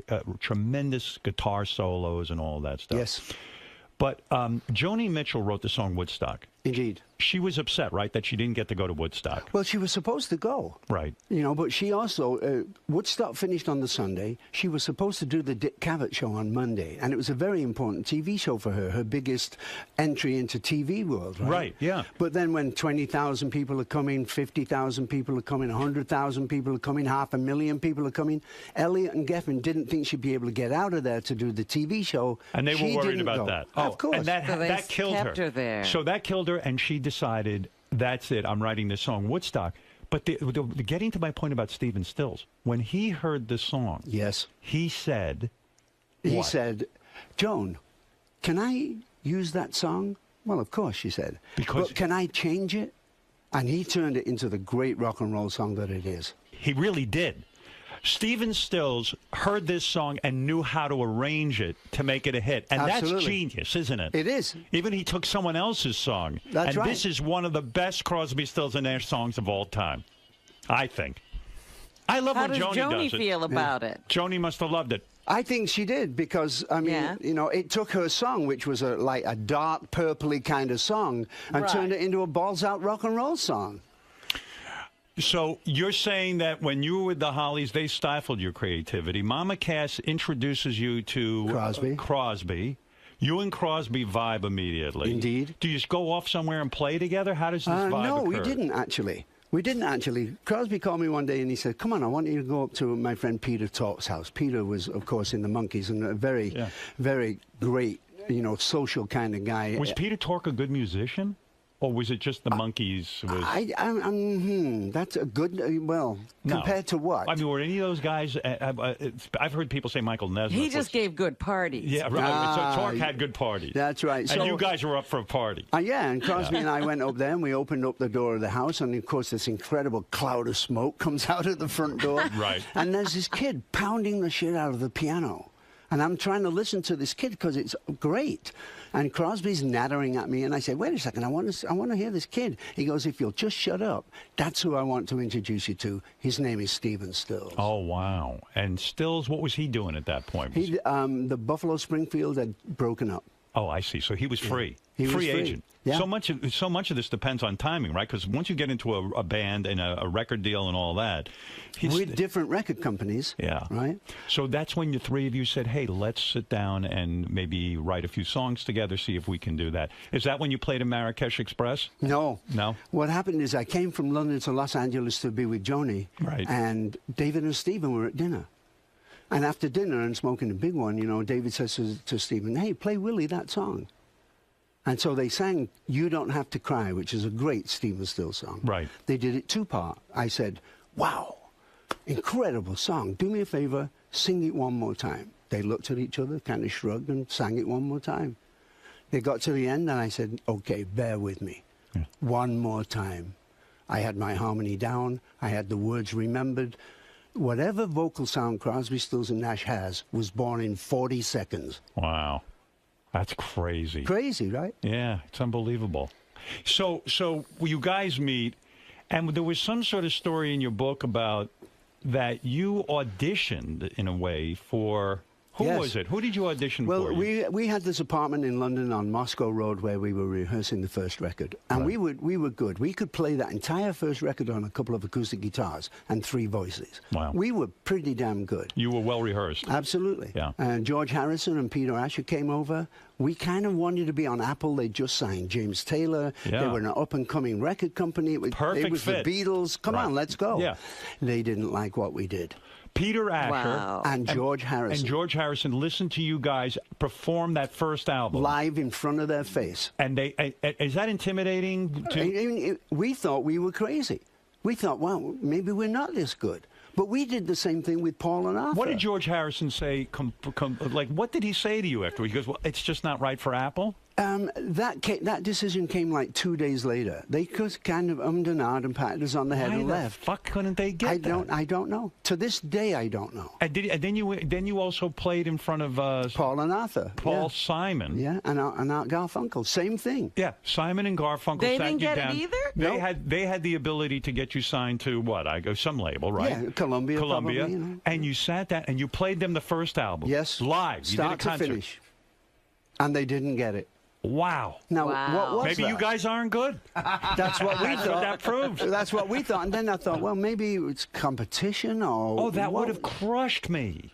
It would have crushed That's me. crazy. It was crazy. We didn't quite know what was really going on. Is that the beauty of being in a band? When you get crushing news like that, at least you have your 2 brothers to Yeah, sort of absolutely. lean on. And Yeah, say, you "Let-" can light one up and forget the whole thing. So who the hell believed in you? enough- Ahmet Erdogan. Ahmet Erdogan. Boy, that guy had a set of ears, huh? I'm telling you. Where, did you do the same thing for Ahmet? Did you And go? he loved it to death. He got it. Because he's a music man. Right. That's one of the things that's wrong with music companies now. But George Harrison is a musician. Yeah, I know, and so is Peter And so is Asher. Paul Simon. Right. And so is Arthur Garfunkel. It's unbelievable. It blew my mind. So it proves a point that Ahmet Ertegun, who is a businessman, But a music man. a music man, but Yes. a businessman, Yes. got it more. He understood the commercial potential Sure of he Crosby, did. Stills, And it was Nash. Ahmet that wanted, that suggested Neil join us. Oh, was it? Yeah, because you see, Right. Stephen had played almost every instrument on that first record. He played the bass, he played the B3, he played lead guitar, he played the piano, right? Yeah. When we made that record and we knew that we had to go on the road, how do we do that if one member played all the instruments? Is that why Neil Young was always in and out of the band? Stephen is such a strong musical presence and really a master arranger and stuff. Did those two clash? Is that the problem? They must have. Because, you know, when Ahmet said, I know who you need to get, man. You need to get Neil Young. Why did he feel Crosby, Stills, and Nash even needed Neil Young? Brilliant move. I mean, I love the combination of the four of you. We did need another player to play the stuff that Stephen couldn't play if he was playing lead guitar, right? Right. Ahmet also understood that part of the magic of the Buffalo Springfield was this clash, Yes. guitar-wise, between Stephen and Neil, who would stand like stags on each side of the stage and play a great thing, and then Stephen would go, okay, motherfucker, try this. It was a competition. Okay, absolutely. Right, so and when- it's to this day. They don't get along, do they? No, they do. They love each other to death. But it bothered you as a musician and also as a founding member of Crosby, Stills, and Nash, that Young, and I get this so much, that Young would come and go, and that the band didn't mean as much to him as it did to the three of you. I think it did. I just think that he was very focused and concentrated on Neil Young, as he should be. But I got crazy as a fan when Neil would go off with Crazy Horse, and I felt Crazy Horse was not a great band compared to Crosby, Stills, and Nash. I was actually angry because I love the collaboration of the Right, four of you. right. Were you personally hurt when Neil says, and Neil, how did Neil tell you he was leaving the band the first time? He never said. Let me tell you something. You know, there's a lot of people don't think that Neil Young played in Woodstock because he's not on the film. Why is he not on the film? Because he told every single cameraman, you shoot one frame of me and you're dead. And now I bet he regrets that. Maybe. But Oh, you know what? He's a giant star, so maybe it was right. Well, you want to know something? I've talked to Leslie West of Mountain. You know, Mountain was at Woodstock. Sure. They had a manager who said, concert film, we don't, unless you pay us X amount of dollars, and they were left out of the film, and it would have been huge for Mountain, because that was a Absolutely. great band. Yeah. I think we all knew that Woodstock was going to be something else, you know. Do you like your album, Four-Way Street? I love the spontaneity and the live feel. Some of the tuning bothers me. It is one of my favorite albums of all time. Wait until you hear what I'm doing now, Howard. What are you doing now? I'm 11 mixes from a 40-song 3-CD set of Crosby, Stills, Nash & Young from our 1974 tour, and it will stun you. Why is it so much better than Four-Way Street? The reason I like Four-Way Street is because the tuning is off and because there are errors. It wasn't manufactured. It was sitting at a Right. real concert. I like that. Well, we got better and better as a band. Right. And in 1974, which of course is, you know, 3 or 4 years after Four-Way Street, we were a better band. So the album you're working on now is Better Harmonies? Yes. Right. You're just better musicians. And at not only point. that, but Neil Young hit a writing streak that was unbelievable. Unbelievably I mean, prolific. He's a great musician. It's Neil Young, for God's So sake. didn't it break your heart when Neil decides to leave? No. I want to talk to you about some of the songs you wrote, and you have been very gracious to play some of them today. And I'm so excited. By the way, we're sitting here, in case you haven't figured it out, we're here with Graham Nash. His new book is called Wild Tales, and a lot of the things we're talking about are covered in the book. You can also go to Graham Nash. It's like he knew everyone in the music industry. Well, barely. He's like the Zelig of music. These guys were so high, I don't think they know who the hell was in the room. That's And maybe correct. these stories aren't even true. You know, in a way, it's kind of dangerous when you read your book because I am someone who dropped acid as well, and I am very anti-acid. I had a terrible experience with it because I took a 4-way hit by myself, and I didn't understand what was happening. Gotcha. But yet you credit a lot of your creativity to drugs, yeah? I mean... Yeah, because, I mean, what else can you do? I mean, the fact is we were high most of the time. And LSD, do you think you could have written those songs without the use of drugs? Oh, absolutely. You could have, right? Absolutely. I mean, you were just in that zone. Yeah, yeah. And as you get more and more famous and your songs become more and more popular, doesn't that just inspire you more to write? And Of course. your confidence goes through I'm the telling roof. you, like I said before, we were full of piss and vinegar. I love the song Chicago so much. And this was written by you. Yes. And I didn't understand the origin of this song until I started to do some research. Chicago was a hotbed. It was 1968. Yep. The Chicago Democratic Convention was going on. That's right. The Vietnam War was in full swing. Correct. A lot of people felt if they went to the convention and protested Hubert Humphrey and all of these people, that it would change the world, that we could make a difference as young people. And I still believe it. Yeah. But the thing is, I didn't know who you were writing this for when you said, please come to Chicago. Just to sing. You were playing this to Stephen and Neil. Stephen and Neil, because they didn't want to go to Chicago. No, it's not that they didn't want to go. They couldn't. They had prior arrangements. And Wavy Gravy, who made the initial call to me to say, won't you come to Chicago just to sing and raise money for their defense fund, it was very fast. David and I actually had the time off to be able to do it, but Stephen and Neil didn't. They wanted to go. But isn't this song a plea to them to come to Chicago, to drop whatever commitments they had? Exactly. Because this was more important. This was a life-changing event? Exactly. You got to play it. Let's treat it. What time is this in the morning? I know it's early, but come on. This is such a beautiful it's song. 11 p.m. at night. Does a song like thank this, you, Robin. Did this song just come streaming out of you because you were so fired up about Chicago Convention? Absolutely, as most songs do. It's one of the great activist songs of all time. Well, you can't bind and chain and gag a man and call it a fair trial, Howard. Right. No matter if he's guilty or innocent, you can't chain him to the bench and call it fair. You're talking about the Chicago 7, right? I am. Okay, so you are a advocate of peace and love and also but an activist. Is that because of your father? Yes, it is. A terrible thing happened to your father with the justice system. That's right. He bought a camera from a friend of his at work. Right. And his main joy was to go and shoot pictures of his children at the zoo, for instance. Right. And my father turned me on to photography way before I was a musician. You are a photographer. Yes, indeed. Right. You take a lot of pictures. Your stuff's on in shows That's and things like that. My camera's sitting right on your desk. You right always here. have your camera with you. What do you shoot? What kind of camera? I have a Leica X2. It's a beautiful little small digital point and shoot, and it's fabulous. The lens is sharp as hell. I love this camera. When you were anyway, so my dad go ahead. had bought this camera. The police come to the door, which was unheard of in England. Police at your door? Are you kidding me? Right. They wanted to know where he had bought the camera because it had been stolen. Okay. And he wouldn't tell them. Because he wasn't a rat. Yeah, you don't grass on your friends. You just don't. So anyway, consequently, he ended up... Did your dad know it was a stolen camera that he bought? He certainly did when the police came to the door. Right. And he went to jail for a year, and he broke his heart, and he died at 46. Oh, wow. And you feel because he went to jail, he died young? No doubt about it. What did he die of technically? What was the autopsy? Something wrong with his liver. About a couple of days before I went on tour with the Hollies to Europe, I went to see my dad. He was in hospital. I couldn't find him. And it's my father. I can't recognize him. And then I saw this orange person. Wow. And it was my dad. So obviously something was mightily wrong with his liver. And you feel that he maybe picked something up in prison or I just think that when your psyche is down, when you feel like a piece of shit, when you don't think that you're worth anything, everything starts to deteriorate. Is that why Chicago is such an important song to you? Because you're like, hey, let's fight the injustice, let's fight the system. Correct. Because sometimes the system is going to break a man's spirit. That's right, and it did in my father's case. Did you know, I just remember that bands were so much more important when I was growing up because of that kind of stuff.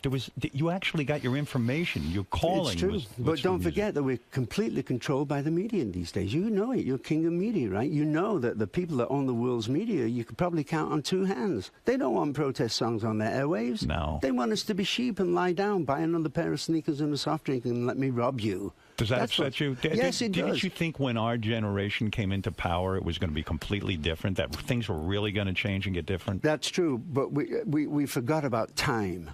What do you mean? Well, the momentum... How it changes you? Yeah, no, not that. The momentum of the planet is so gigantic that to move it even a microsecond takes an enormous amount of energy and time. We did think that we could change the world, but it just happened took longer than we thought it would. Well, hey, a lot of people just sort of take on their parents' views and they kind of settle into middle age. That's right, and they're content.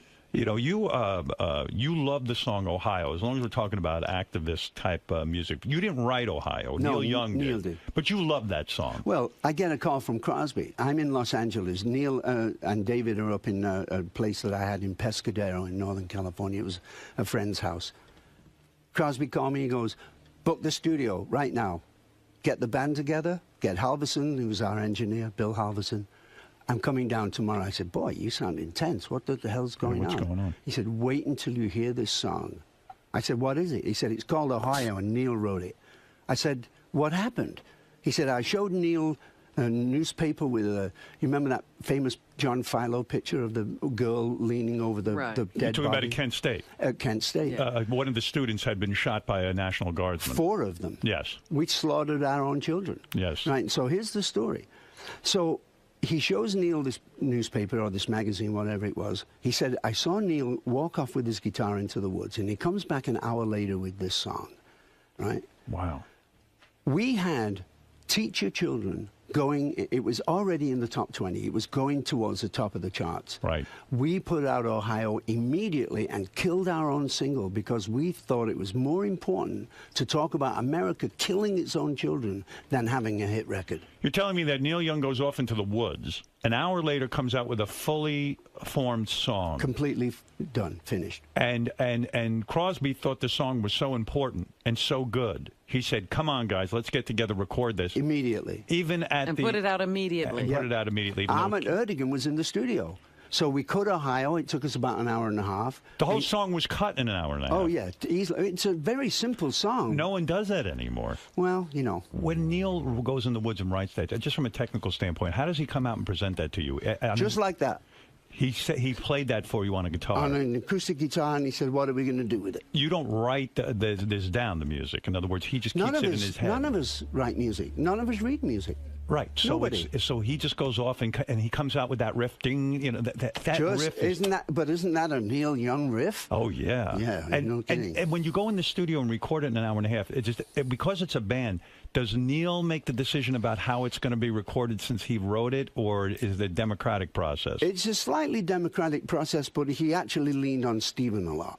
Because they're the real rock and roll heart of CSNY, let's get real. Right. I mean, Crosby's a little jazz influence, you know, me, I have no idea what my influence is, but it was mainly Stephen and Neil who made that great rock and roll track. I see. So when you get in the studio, you defer to those two, and you say, okay, guys, what are we doing? And if you make a suggestion, and does someone ever say, that's just a stupid suggestion, don't do that, because that would crush your spirit also, right? Yeah, and we're very tender with each other because we're brothers. Yeah, and no matter what we have done, you know, how much backstabbing and how much shit that we've given each other, you know, we really love each other, and we really realize that the most important part of what we do is the music. Why do you think you never married Joni Mitchell? You were so madly in love with her. You met her at the time when you were in the Hollies, before Crosby, Stills and Nash, right? Correct. And she was a beauty, and what a talent. I mean, she had it all. Yes, she did. And still does, of course. How long were you with her?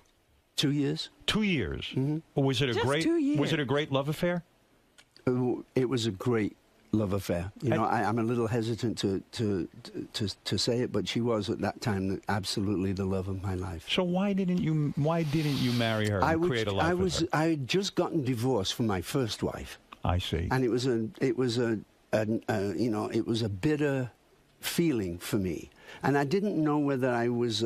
Why were you bitter? Because of my love had failed with my first wife. It was a great defeat. I was defeated. You know, I had to give up. I don't give up. Yes, but you must have got married very young. I mean, I did get married young. Yeah, and it was one of those things. And Joni and I talked about getting married, and I told her that I would have been with her for the rest of my life. But she kept harping on the marriage thing. She didn't keep harping on it, but we did talk about it. And that scared you off. Yes. What was that, Robin? She wanted marriage. We talked about getting married. Yeah, absolutely. I mean, You know, people used to say that when you and Joni, walked into a room, the place would light up. I mean, we were totally in love with each other. So when you broke up with her, it was because she was looking for marriage, and you weren't willing to commit at that point. You not just got quite. mad. Not Right. quite. No. She had a grandmother, Sadie Jane McKee, I think her name was, who wanted to go on stage and was stopped by her husband from going on stage. You're supposed to be a wife, cook my dinner, take care of the kids, and get on with it. And Joni felt that maybe I wanted her to give up her career and be my wife. Oh. The furthest thing from my mind. How the hell can you be with Joni Mitchell and say, stop playing? That's so sexy that she can play and do that, yeah. And what a beautiful woman she is. You know. Was there ever any thought of letting her be Crosby, Stills, and Nash, ever bringing a woman into the mix? Yeah, that's funny. That would have been interesting. No, there was never any. But, you know, Joni was always one of the lads. You know, she can take a car apart and put it back together, you know. Wait, are you still friends with her? Absolutely. Oh, you are? Yes. So it was amicable when you broke up? I think that I'm probably one of the only men in her life that she really likes still. Isn't it peculiar how, like, David Crosby is a true hippie. When it came to women, David Crosby would share a woman with you. Like, he didn't get possessive at all. Like, Not at all. He'd say to you, Graham, this girl is terrific. You should know her as well. He did exactly that with John. Is that a mental? Don't you think that's a little bit? Because he had already slept with Joni. Yes. And then he said, "Hey, come meet Joni." Yes. And he did that. And then there was another love of his life, a tragedy. He met a girl, Christine, yes. and she died in a car crash. Yeah, she rolled us a couple of joints by the pool. Said, "Here, enjoy, smoke these." We never saw her again. She was taking the cats to the vet in Novato in Northern California. Right.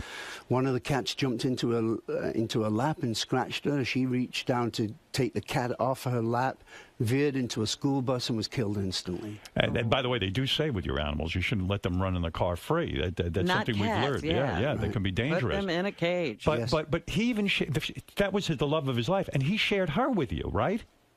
Yes. Isn't that? Don't you think? And you would that's just really... take these girls? Well, why not? Well, you know what, Robin, you know, a beautiful woman is a beautiful woman, you know.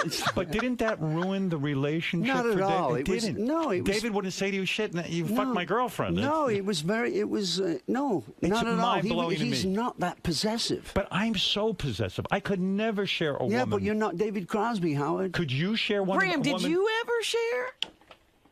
No, but he gave him chocolates. Did you share as well? Was that your thing too? No, that wasn't my thing. No. I can't tell if that's a healthy thing or if that's kind of like a mental illness type thing. Maybe it's both. But I was also shocked to read that this girl that we talk about who died, Yes, Christine. he met her when she was 14. Did you ever say to him, you could go to jail for that? No, because he wasn't sleeping with her when she was 14. Oh, he wasn't. She ran his fan club. Oh, I see. You know, it was only until she became older that he got together. How with her. old did he wait till? 15. I actually don't know the answer to that, Robin. I don't. The song Teach Your Children, which is a song you wrote, which is one of my favorite songs. You saw a photograph by Diane Arbus, who is a great photographer. Yeah. You know, one of my favorites. And it was the image of a boy in Central Park. Was he holding a gun or something? No, he's holding a hand grenade. A hand grenade? Yeah, a plastic hand grenade. Here's the story, right? When I sold my photograph collection at Sotheby's in the late 80s, Right. early 90s, What do you mean you sold your photograph collection? I had an incredible collection of classic, great photographs. The original photographs? Oh, yes, that I'd collected for many, many, many years. But then I saw the digital revolution coming. Yeah. And I saw it, and I knew that I would have to either get on this train or get run over. Right. So I sold my photographs to raise a couple of $1 million to go into this new venture. A show of my collection had a Diane Arbus photograph of the boy in Central Park with a hand grenade next to a portrait of Krupp, who was the German arms magnate, right? And I looked at these two images with this young kid with a plastic hand grenade is grimacing and would, you know, willingly blown up the world next to the portrait of the man that did blow up the world. Right. And I began to realize that if we don't teach our children a better way of dealing with our fellow human beings, we're fucked. So is that what went in your head? Oh, we have to teach our children well? That's right. That's it. That's how the song developed. You That's had how it the started. phrase, teach our children well. That's Just right. give me a little verse and chorus of teach your children well. And how long did it take you to write this song? Was this one of these that just pour right out of you? No, this was, You had to work at 2 or this. 3 hours because I began to realize that it was a two-way street, that not only do we have to to teach our children well, but we have to learn from our children also. Give me a little bit of it, if you don't mind. You who are on the road must have a code that you can live by, and so become yourself, because the past is just a goodbye. Teach your children well, 'cause their father's hell did slowly go by, and feed them on your dreams. The one they pick is the one you'll know by. Don't you ever ask them why. If they told you, you would cry. So just look at them and sigh. I know they love you. Is it surreal when a song like that becomes a hit? Like it just came right out of your head like that? I'm telling you this, though. When I first did it, it sounded like Henry VIII, right? Right. Stephen heard the song. He said, don't ever play it like that again. But you say when you originally wrote that song, it was eerie and slow. Yes, and very English, and you who are on the road. It's like very English, right? And Stephen was the one who said, make it a country song. Not only that, but he turned it into the hit that it became. Don't put that guitar down yet. I got to ask you about a bunch of other ones. Okay. When you wrote Our House, I love this story. You were living with Joni Mitchell, and we went to breakfast at Art's Deli on Ventura. You probably know it. I don't even know how to get out of my house. Yeah. Go ahead, yes. Well, so we'd finished breakfast and we were walking back to her car and we passed an antique store. And she saw a vase in the window that she really liked. And Joni, you know, hardly spends $1 on herself. I persuaded her to buy it. And it was one of those grey, drizzly mornings in Los Angeles. We got back to the house and I said, hey, I'm going to light a fire. Why don't you put some flowers in that new... All of a sudden, I'm off and running. Is that what happens? As you're saying it, you realize it's a poem. I realize it's such an incredibly ordinary moment that millions of men may have gone through. I'll light the fire. Yeah, you make the dinner, dear, I'll light the fire, right? So the words came first? So in other words... That first line came first. And then where does the tune come from? You know, do you rush off and say, I got to write that right now? No, it just came all together. It only took me about an hour and a half to write Our House. Let me hear a little bit, just a little. Well, it's a piano song, but I'll go ahead, a little bit on the guitar. I'll light the fire. Yeah, I don't even know the chords in it. You place the flowers in the vase that you bought today. I mean, it's a very simple song. You were really recounting what just happened in town. What had just happened, what I just said to Joan. Why do you play Blackbird in concert so much? Is that just a beautiful song to you? Oh, what an incredible song. It's a song, really, that the Beatles wrote about black people. They were saying, he was saying, civil rights movement. Civil rights movement. Time for you to rise up, spread your wings and fly. That's right, because, you know, in England, as you well know, a woman is usually not called a chick, but called a bird. Right. Yeah. Bird, and so they were, you know, it was a civil rights movement. Who wrote it? McCartney wrote it? It's a pure McCartney song. Right, and when he wrote it, what he was trying to say is, was he singing it to a black chick or just to I believe everyone? so. Yeah. I believe so. You know, to fly. rise up, take your wings. Come on, let's go. Let's rock. This is the 20th century. And so when you guys are in concert, a lot of times you'll do Blackbird. You That's just right. love it. Very much. I did it night before last, as a matter of fact. I told you one of my favorite songs that you wrote was Right Between the Eyes because it makes me think of my grandfather. Why? Because I told you this years ago. Right Between the Eyes was a thing my grandfather, he used to talk about looking a man right between the eyes. How interesting. That was his thing. And when I heard that song, it always brings me to tears. And you actually played it in my studio. You don't remember, but I do. We play it all the time. It's so great. And but you wrote that about, oh, you're going to make me cry. Go for it. You just want to see me cry.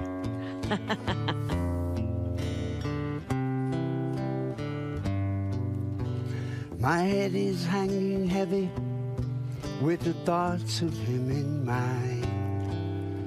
It's sacrilege for us to take advantage of the blind. So tell before you come to me from out of yonder skies. A man's a man who looks a man right between the eyes.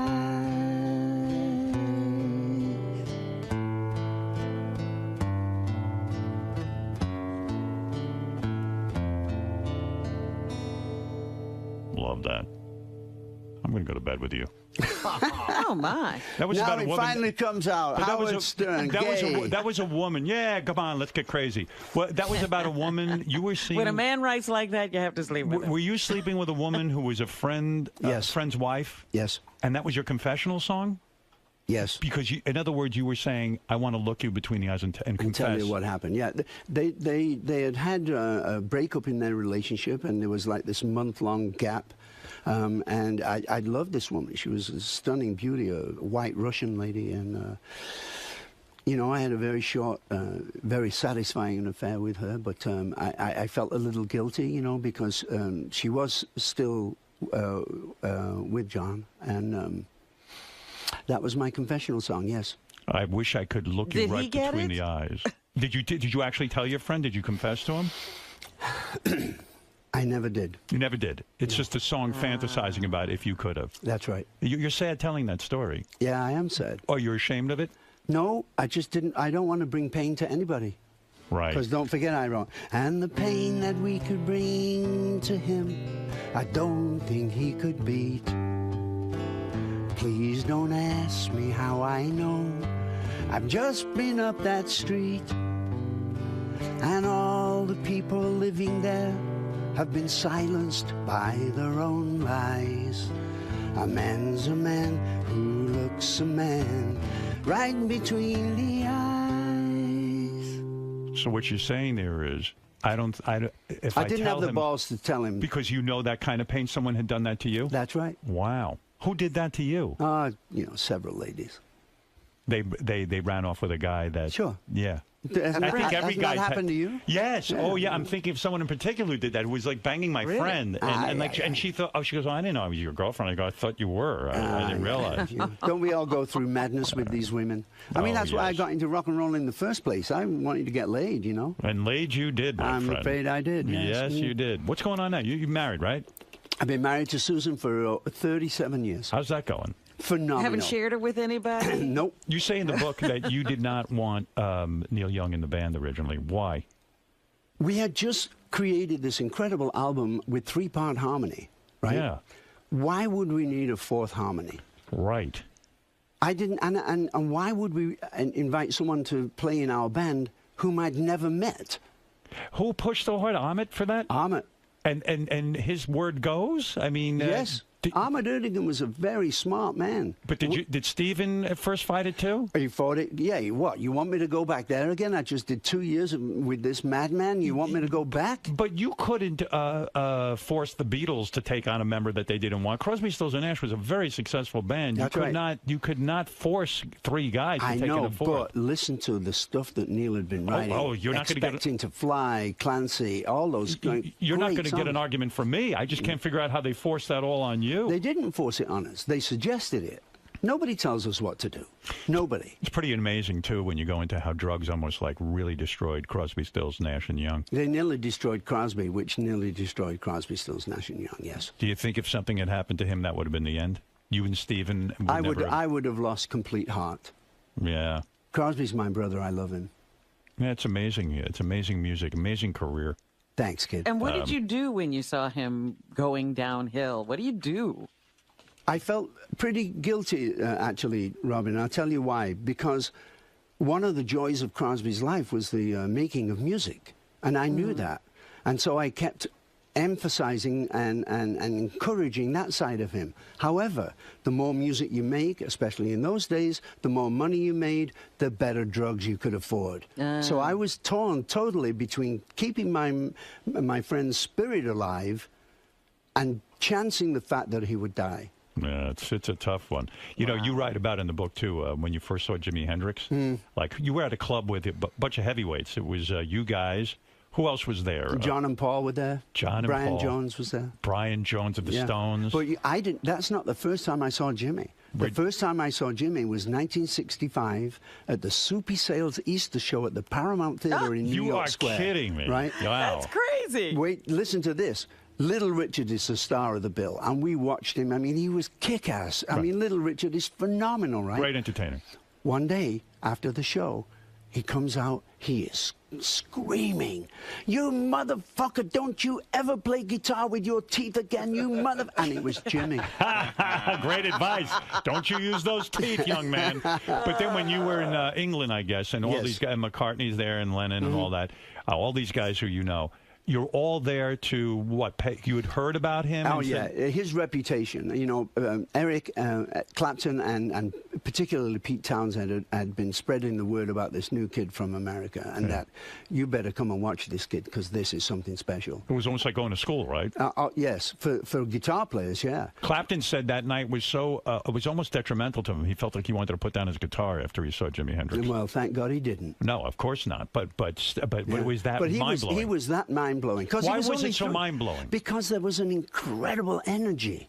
Right. And there was only 3 of them in the experience. There was only Mitch Mitchell on drums and Noel Redding on bass. Were Mitch and Noel good musicians?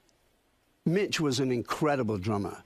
I don't think that Noel had played bass before he joined the experience. That's what I've always heard. Yeah. Wow. And so on the albums, Jimmy played all the instruments. That's what I've heard. I still think that that Noel played bass and Mitch very much played drums, because Mitch Mitchell came to live with me in my apartment. He was, you know, he didn't, you know, they were just catching fire and he didn't have any place to live. So I'd come over and live with me. So then I was able to hang out with Mitch and hang out with Jimmy. And let me tell you something.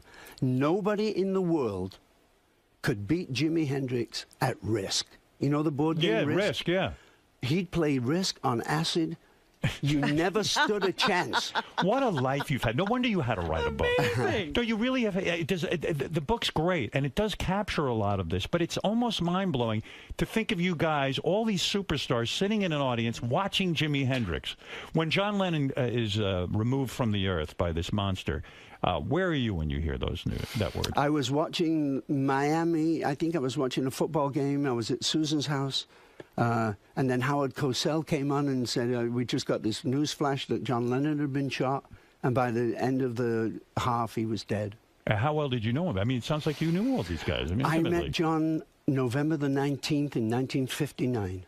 1959? Wow. Mm-hmm. And where is this? Do you know those kind of shows where a local promoter gets a bunch of local talent and then at the end they put their hand above it, and if the audience claps better for you, then you win? Yes. Check like this. A talent show. Yeah, exactly. Check this out. Like America's Got Talent, yeah. Me and Alan Clark, who later formed the Hollies, were on that bill. We won. We did a Conway Twitty song called It's Only Make Believe. There was a guy called Freddie Garrity who became Freddie and the Dreamers. Right. A man called Ron Wycherley who became Billy Fury. And Johnny and the Moondogs from Liverpool. And that was John Lennon's band. That was they John did Lennon. Think It Over by Buddy Holly. And you beat him. I'm afraid we did. You did. Oh, my God. That's unbelievable. Yeah. Were you shocked you see when why I call him the Zelig of music? Were you shocked? Everywhere. Were you shocked when you? Yeah, by the way, how do you know where to go to be part of this whole scene? You know, you know, you just played music. I mean, after World War II, there was nothing the 15-year-old kids had to do. You kick a ball around and you think it's good. And you then seem so brave, though. Were you nervous at 15 to get up on a stage? I've never been nervous. Never. Never. And when you got up, you always had confidence. No, that's what I wanted to do. Why would I be nervous? That was Stephen that said he was scared shitless at Woodstock. It wasn't me. When did you first know you wanted to be a musical Since performer? I was 13 years old. And what did you see that made you think of that? Skiffle, Lonnie Donegan, early American rock and roll. I wanted it. I wanted it. Were you considered a prodigy musically? I mean, did not anyone... at all. And I'm still not a great musician. But I can play guitar to write songs and play piano, but I'm not a great musician. You're a great songwriter, wouldn't you think? I don't know if I'm a great songwriter, but You're in the Songwriters Hall of Fame. Yeah, but what does that mean, Robin? You know, it's like... It means something to me. I don't know. No, it means something to me, too. It's very important. You're good, yeah. I know, but I can't think that way about myself. So go back. You hear Howard Cosell say that you're a friend. I mean, a guy you knew on the scene, John Lennon has been shot. And then the news later, a half hour later, that he had been killed. You know, and the thing that about that really upsets me, and it was just, I felt the same when George passed away, was how many incredible songs were in their minds that we'll never hear. That's what kills me. Kills me. To this day, I think, oh my, what would John Lennon have done if he? I mean, the guy was such an interesting What guy. would Buddy Holly have done with today's technology? Right. What would Jimmy do with today's technology? I often ask Robin that too. I always have this thought, like, if Jimi Hendrix had lived, would he have burned out, or would he be like Sly and the Family Stone, living somewhere where you can't even find him, or would he have been still like one of the great rock acts? I tend to believe that he would still have been one of the great rock acts because he was so ahead of his time. But he wasn't doing any more drugs than anyone else. He just got a bad, or maybe he was. Was he doing way too much, like even compared to you guys? Jimmy's main love was acid. Acid. Yeah. And yet that's not what he OD'd from. No, he didn't. And who knows what actually happened? You You trip with him a lot? Several times. At your place? Mainly at his place. One day we went to see Frank Zappa and the Mothers of Invention at the Royal Albert Hall. Yeah. And Jimmy and I were sitting there together.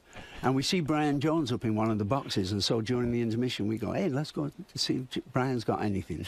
And Brian did. And so we stood up to go over to the box, and a spotlight hit us. And I'm paralyzed. I'm on acid with Jimi Hendrix, and the spotlight is shining in our face. Yeah. Man, it's been a wild life, Howard. What about Brian Jones? Do you think that he was murdered? I believe so. You do? Mm-hmm. Brian Jones, I'm talking, of course, of the Rolling Stones, for anyone who doesn't know. He was a guitar player of the band. It was Brian's band. Right, I know. It was Brian's band. He got everybody into the blues and Muddy Waters. It seems like something dark was going on there. Yeah, when the Hollies played a tour with the Rolling Stones, Brian and Mick and Keith were not talking to each other, and Brian came and drove with me and Tony Hicks for the entire tour. He was not a happy boy.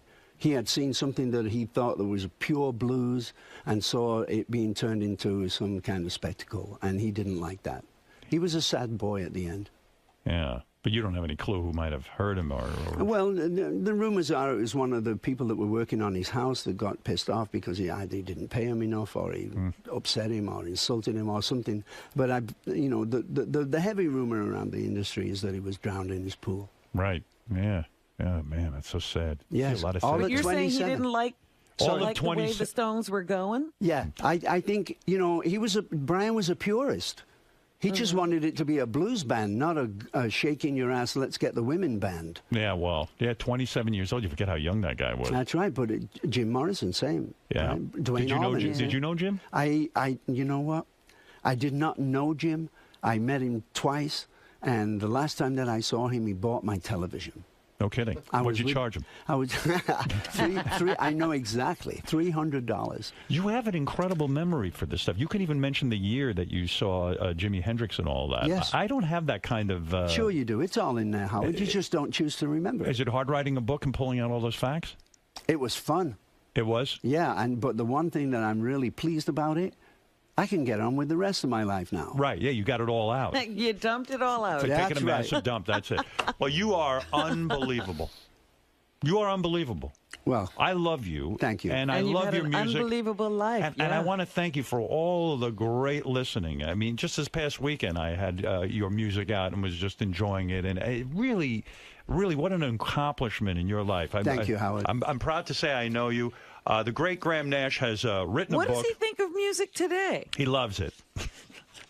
Well, it's not the same, right? It's not the same. It doesn't have the importance that it used to. Well, it's not that. It's just that it's taken on a different form. It's now how good you can dance and how far you can stick your tongue out. Mm. Graham Nash's new book, Wild Tales. Hey, by the way, Crosby, Stills, and Nash, did they ever consider like a name for the band instead of just Crosby? It was always Crosby, Stills, and Nash? Always. Right. Doesn't that flow off the tongue better than Nash, Stills, Crosby? Yeah. How did they come up with the order? I did. You did? Yeah, because it rolls off the tongue better. Crosby, Stills, and Nash. It's like one thing, right? Maybe that's why you were against, it was all of a sudden Crosby, Stills, Nash, and Young. Yeah, it sounded like a law firm then, right? Yeah. How many more guys can we add to this thing? Graham Nash's new book, Wild Tales, is in store now, and it's a great book. You got to pick it up. For more information, you go to grahamnash.com, and Graham Nash informs us that he's working on a project where he's not exactly happy with Four-Way Street as a live album, so now he is going to rectify that situation, and he is mastering a brand new live album from Crosby, Stills, and Nash. From our tour of 1974 with the average audience of 70,000. And that was a Crosby, Stills, Nash, and Young? Correct. Oh, Well, send me a copy immediately. You know something, Howard? You're going to call me after I send it to you, and you're going to go, this is stunning. I would call you, but you won't give me your number. I'll give it to you right now. Well, that might be a mistake. Robin has it. I might have. Oh, I know. I think she was living with you and Joni Mitchell. Oh, God. That's right. And by the way, a fuck you to Art Garfunkel for turning you down. I want to say that right now. Paul Simon, all you guys. He's kicking himself. That's He's right. kicking himself. Yeah, think of all the money he would have had if he had just signed you guys. Yeah. Who the hell knows who he signed? All right, listen. Enough of your yentering and reminiscing. Thank you for being here. The great Graham Nash, everybody. We've been friends for a long time, Howard, and I have great respect for you. Well, thank you very much, and I love you. And we will be back right after these words. Mr. Nash, at one point you guys were discussing, the musical revolution that you're a part of, and how that can exist today because of the way media manipulates That's true. the industry. Why is Howard important to sort of Because he counter that? speaks his mind, and he speaks truth to power. And he gets upset when things are unfair, and he gets upset when he sees half the stuff that's going on. He gets upset when he sees us being lied into wars. He's a very, very bright man, and he speaks his mind, and you've got to applaud that. You need someone to keep, the anti-revolution in check. The flame has got to keep burning, and it's people like Howard and my friends who write songs about, the important stuff that's going on today. It's important to have a voice like that, and Howard Stern has an incredible voice and uses it brilliantly. Do you think there are any current bands today who reflect that voice and are keeping the flame burning as well? Yeah, I think so. I think people like the Fleet Foxes and the people like this, particularly Jason Mraz. Jason and I are working on an incredible project right now from our friend Spencer Proffer. It's an acoustic album of Jimi Hendrix music. And Jason Mraz has done a version of Angel, Jimmy's song Angel. Stunning. Me and Crosby harmonized with it. It's stunning. Wait until you hear it. So as long as artists like that still exist, the flame is alive, and, we feel that we're doing our job, We're really troubadours going from town to town telling, everyone, hey, you know what, the emperor really doesn't have any clothes on. I mean, that's all we are. We're just troubadours.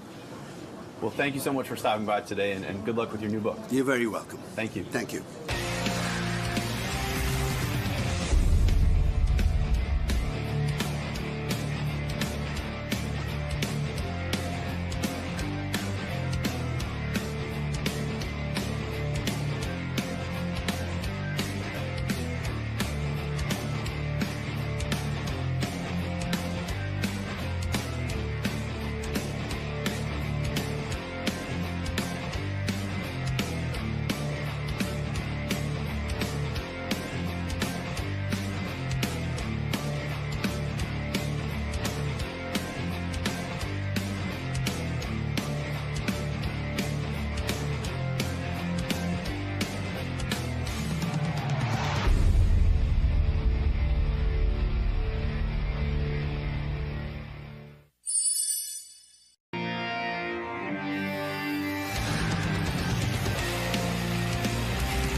Joseph Gordon-Levitt. Right. So Don John is a new movie.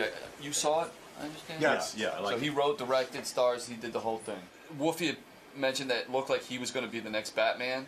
Yeah. Dark Knight, and then that just didn't happen. Ben Affleck got the role, so why did he feel he looked like he was going to be the next Batman? Because at the end of the movie, he discovers the Batcave, and it just assumed... Who was he in Batman? I forget. He was... Do you know? Who was he in Batman? He played... A detective, right? Yeah, or something? a cop that was working with Gordon, and at the end, it pretty much intimated that he was going to be the next one. Right. Because the detective discovered Batman's cave? He got into the Batcave, he looked around. But Batman was still alive, so why would he be the next Batman? Well, people thought it was going to be maybe Robin. Oh. He's he's on fire right now in terms of he's got good roles and everything. Why go out on your own and do, why make your own movie and take that chance when you could just take great roles? Okay. All right, Joseph Gordon-Levitt's here. He's our next guest. Look at this. What is this, The Tonight Show? Yeah, huh? Hey, let me ask you a question. The new movie, Don John, he directs it, he wrote it. He's been working on it for like a million years. This is a young man who was a child actor and has really progressed. Thanks very much. Yeah. Hey, man, good to meet you. Pleasure's mine. Pleasure's enjoying mine. your movies and stuff. You know, the question always is, I would say your career... Hey, good to see you. Pleasure, man. Thanks for having me. I would say your career is on fire. You're doing really well. Thanks. You know what I mean? You've been in a lot of good movies. Thank you. Were your agents upset with you, or whoever talks to you about your career? Yeah. Were they upset that you decided to direct and write and star in your own movie? In other words, I'm sure you get offered a lot of cool roles. Yeah, I mean, and if you were just looking at it like from a money perspective, it's not necessarily the most go-to surefire way to maximize profit. That's the thing. So did anyone sit you down and say, look, you've got a bunch of movies, you can only do so many a year. Listen, son, you know, enough with the directing and writing. I love the movie, do by the way. that when things Thanks, slow man. down. You liked it. That means a lot to me. Great. Well, first of all, it's like an R-rated movie that you don't see that anymore. All you see is like these big sort of superhero movies. Sure. And what I liked about it is you're dealing with an adult topic. Yeah. Every guy I know jerks off way too much. Every guy? This would be your movie. Yeah. I mean, you just shook my hand. I'm pretty sure I just finished jerking off. I got to tell you, you know, it really deals with a topic that I couldn't take my eyes off the screen. Thanks, I love man. the movie. Thank you. You're right. And when it's rated R, you get to talk like people actually talk. You don't have to restrict yourself. And I think women will like this movie because it lets it out of the bag that this is how guys watch pornography. Sure. And that we'd rather jerk off sometimes than be with a woman because it's less aggravation. And then there's kind of a love story there where you kind of come to a full realization type thing, you know? Yeah, and it also shows both sides because the character that Scarlett plays, you know, her character, she's hot, man. She's very hot. But she watches just as many romantic comedies as my character watches pornography. So it does kind of tell it from both sides, which is, I think, why... Yeah, both men and women have been really digging it. Did you have to cut a lot of this stuff out because they wanted to give you an X rating on this movie? I didn't cut anything out. No time, no lines, no beats. Really? I did change. So there's a few montages in the movie, just to explain. You've seen it, but for people who haven't seen There's a lot of hardcore, you know. It's sampled from real pornography clips, but it's very carefully edited and cropped, and it's, you know, it fits into a rated R movie. I always wanted it to be a rated R movie. I love it because when I made my film, I made it rated R because I wanted to make an private parts. I wanted to make an adult movie. Yeah. You know what I mean? And deal with some adult themes. Well, when I first started thinking of the movie as this kind of comedy, I was in the middle of shooting 50-50. I don't know if you've seen that movie. I was in. Yes, and that's you know, the Seth Rogen and that whole gang of guys. They make rated R comedies. That's right. And they improvise a lot, and they can talk how they talk in real life. Yeah. Because if you know, look. And you can say this on the radio now, right? Fucking shit and whatnot. Yeah, when I was growing up, you know, you couldn't say that on the radio on your show. No. Not only had to make up like no, weird because that words. was real radio. This is satellite. Like bullshit, right. You know?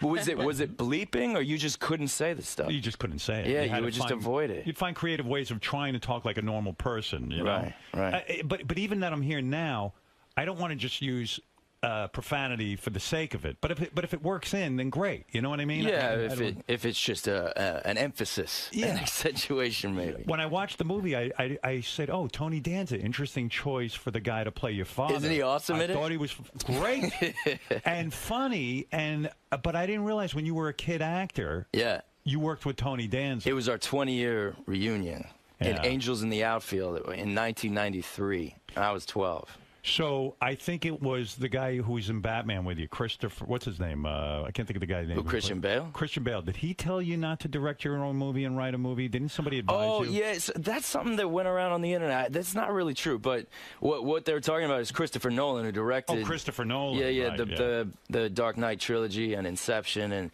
he was really supportive. I was working on The Dark Knight Rises when I finished the draft of the script, and I told him I think I want to direct something. And what he started doing was asking me questions, and he did ask me like, "Are you sure you want to act and direct at the same time?"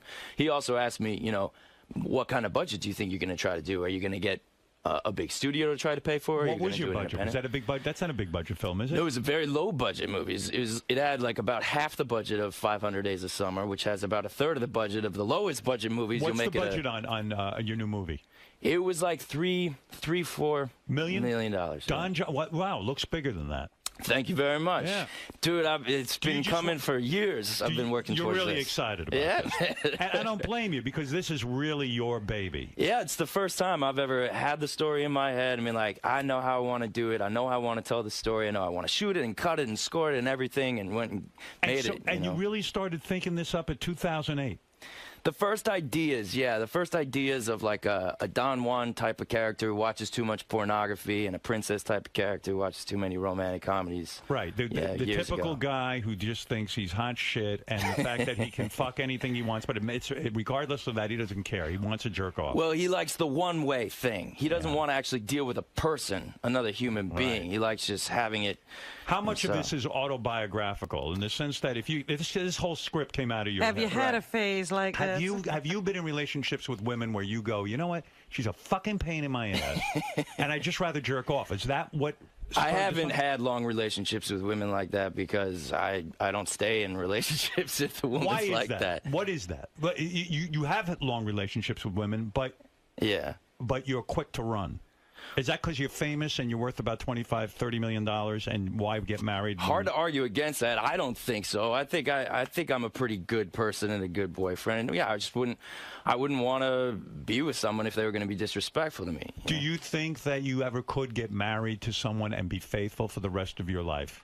That's a really good question. No is the answer. Yes, your girlfriend is asking that question. I think that I could partner up with somebody. I don't know who that somebody is. I could partner up with a woman and commit to, like, okay, we're going to raise a family. And that's this project we're going to stick to for whatever it is, 20-something years. But you don't think you could be sexually monogamous? No, I think during that time, if that was part of it and it made sense, I could be sexually monogamous. After that, once the kids are out of the house, you know, things go so fast. My life changes so much.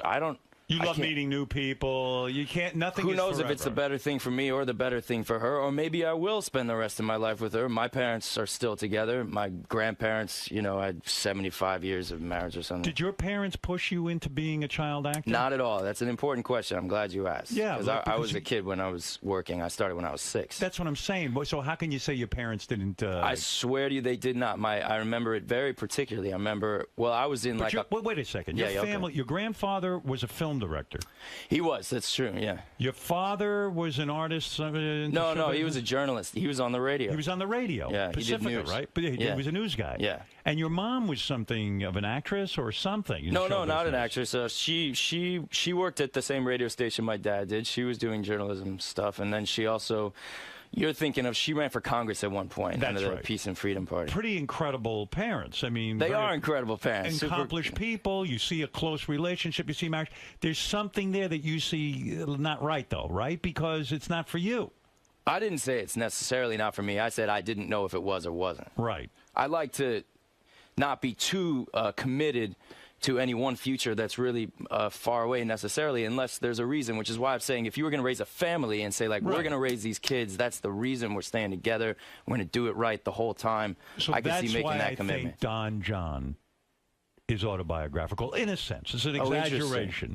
Do you masturbate to porn in your personal life? I have. You yes, have? Sure. Do you feel that you have an addiction to porn? Do I feel that? No, I wouldn't say that. No, do you sometimes personally prefer porn to being with a real woman?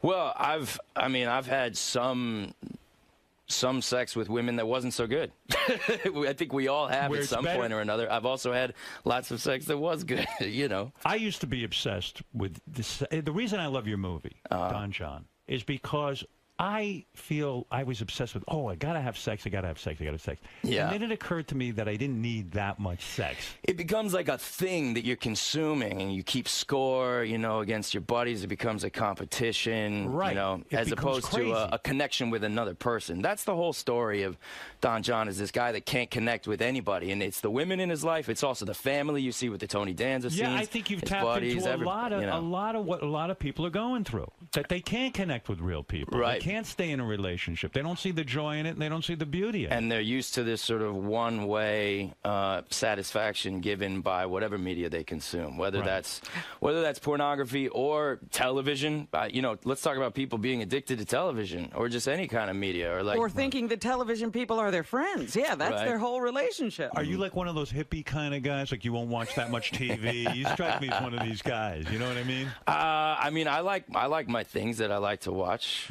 Yeah, what do you watch now on TV? On Breaking TV? Bad? I haven't kept up with that. No, I mean Really? I watch the NBA. I'm excited. I'm a Lakers fan. So you watch sport. Really just the Lakers. Are you a fan of any television, though? I'm talking about, like, dramas on TV Episodic and this kind television. of thing? Sure, yeah. I mean... Anybody you admire? Dramas on TV. Louis C.K. I mean, it's not a drama exactly, but that is brilliant. He makes, I think, brilliant little half-hour movies. Because you were pissed off. In your career, you were a child actor. You worked on... I was pissed off. Be nice. What do you mean? No, we're going to get to this. You were on 30 Rock from the Sun.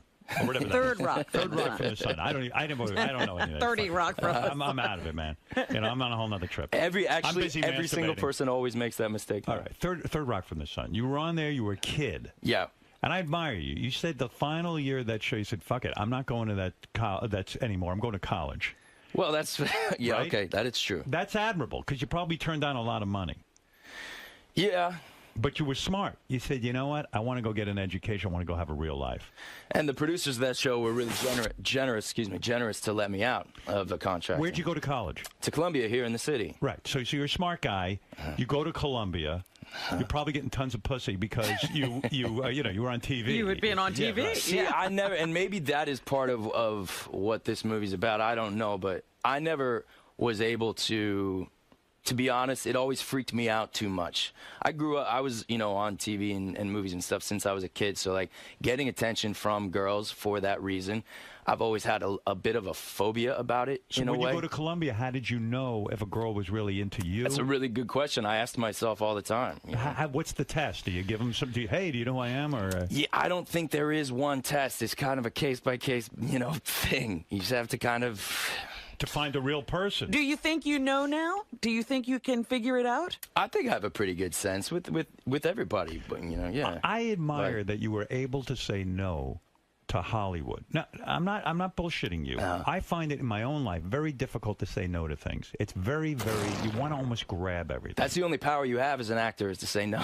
You can choose what project you do. Well, you can say no to the rest. That's why I admire that you made your own movie and you wrote it because financially, the grab would be for, hey, my career is hot. Yeah. I got a lot of good stuff going on. Let me grab at something here. But you made and it could be a very wise movie because I think you've directed a really good movie and this could lead to more directing. Thanks, man. Well, I hope so, too. I'm really glad you liked it. But saying no to Hollywood. Well, who are your heroes? When saying no to Hollywood, when you're, a young guy and you're on Third Rock from the Sun and walking away from it all and going to college, shows you're together. Thanks. It does. It's psychological. Did you ever go in therapy? I never did, no. Never saw a psychiatrist? Why would he go into therapy? He's still young. He hasn't made any mistakes. He's also he's beaten off a lot, according to his He might be beating off too much. Who are your heroes? Clearly, who do you admire clearly me. in show business? Clearly you. Yes, okay. Let's see. Who do I admire in show business? Like in the movie-making industry. Well, there's a director named Hal Ashby that made Harold and Maude and great movie. Shampoo and Being There and that's a great director. Let's see. I mean, Woody Allen. I love his movies. When you so you leave Third Rock from the Sun, you go to college. And suddenly then you decide, hey, I'm done with college. I want to go back and act. Yeah. And you were getting offered some TV roles, but you wanted to get into film. Yeah. That was a hard time for you, right? Because everyone was saying, he's trying to make a comeback. That's just it. I couldn't get a job. Right. And the TV didn't interest you. You wanted to be a film actor. Yeah. Yeah. And so, again, you had to turn down shit. You're right. See what I'm saying? For a lot of money, if you want to know the truth. Well, what did you get offered? Yeah. Did you get offered some cool TV shows that became big hits? I don't remember, any like that. I mean, I got offered some TV shows, but I don't remember any particular that became hits. And when you say big money, you're not kidding, because for a kid just out of college, in a sense, getting offered these TV roles, It's a lot of money a week, isn't Television, yeah, like network television like that is quite a payday. So you kept getting offered this stuff. You stuck to your guns. And what was the role in the movie that finally broke for you, that you got something? I mean, there was one Sundance, the Sundance Film Festival. I had a couple movies there, these little indie movies, one called Mysterious Skin, one called Brick, and, then it's Scott Frank, who made The Lookout, saw Mysterious Skin, and then Chris Nolan, who saw... he put me in Inception, and it goes kind of one thing to another. I've been working a long time, and it's just been the end of Batman, The Dark Knight. Right, The Dark Knight rises. Howard. It's sort of implied that your character was either going to be Robin to Batman, or maybe even in some way become Batman. Right. Because that's what it led us to believe. Yeah. And now they just announced that Ben Affleck's going to be Batman. That's right. Was there some sort of notion that you would be the next Batman? I think you could be a good Batman. Thanks. Well, that's a huge compliment. Thanks very much. And I'm a big Batman fan. Are you? Me too. I love Batman. Huge. I'm a big comic book guy. So was there any discussion about you being the next Batman? There wasn't, no. And Chris Nolan directed a trilogy. His plan was always to have 3 movies. He said very specifically, The Dark Knight Rises will be the 3rd and final story of this trilogy that I'm making. Right. And I think it's a really good ending because it talks about it throughout, that Batman is more than a man and it's a symbol and we all have a hero within us. And so to have somebody else in the Batcave at the end of that trilogy, not Bruce Wayne, I think is a really cool ending. So were you kind of shocked when they chose Ben Affleck? Because maybe you thought somewhere along the line you'd get the offer. No, I was not because, like I said, it's a story that Chris Nolan told with those 3 movies. Right. So I wasn't expecting the next time Batman showed up, it to be part of that Chris Nolan story, How important is it to you to be in physical shape as an actor? Seriously, because you're a good-looking dude. Hey, thanks. If I may say. Appreciate it. Yeah, you got a good look to you. I wish I looked love in this studio. No. You're a handsome guy. I'm going to be honest. Thank you. Thank you very much. I would like to look like you. Richard Simmons was just trying to get you to say something romantic. You saved it for... While you're wearing to you, I'll say something romantic. Well, you're wearing a T-shirt. I can see you're in pretty good shape. You know what I mean? You got a good look to you. Do you go to the gym? Do you hit it every day?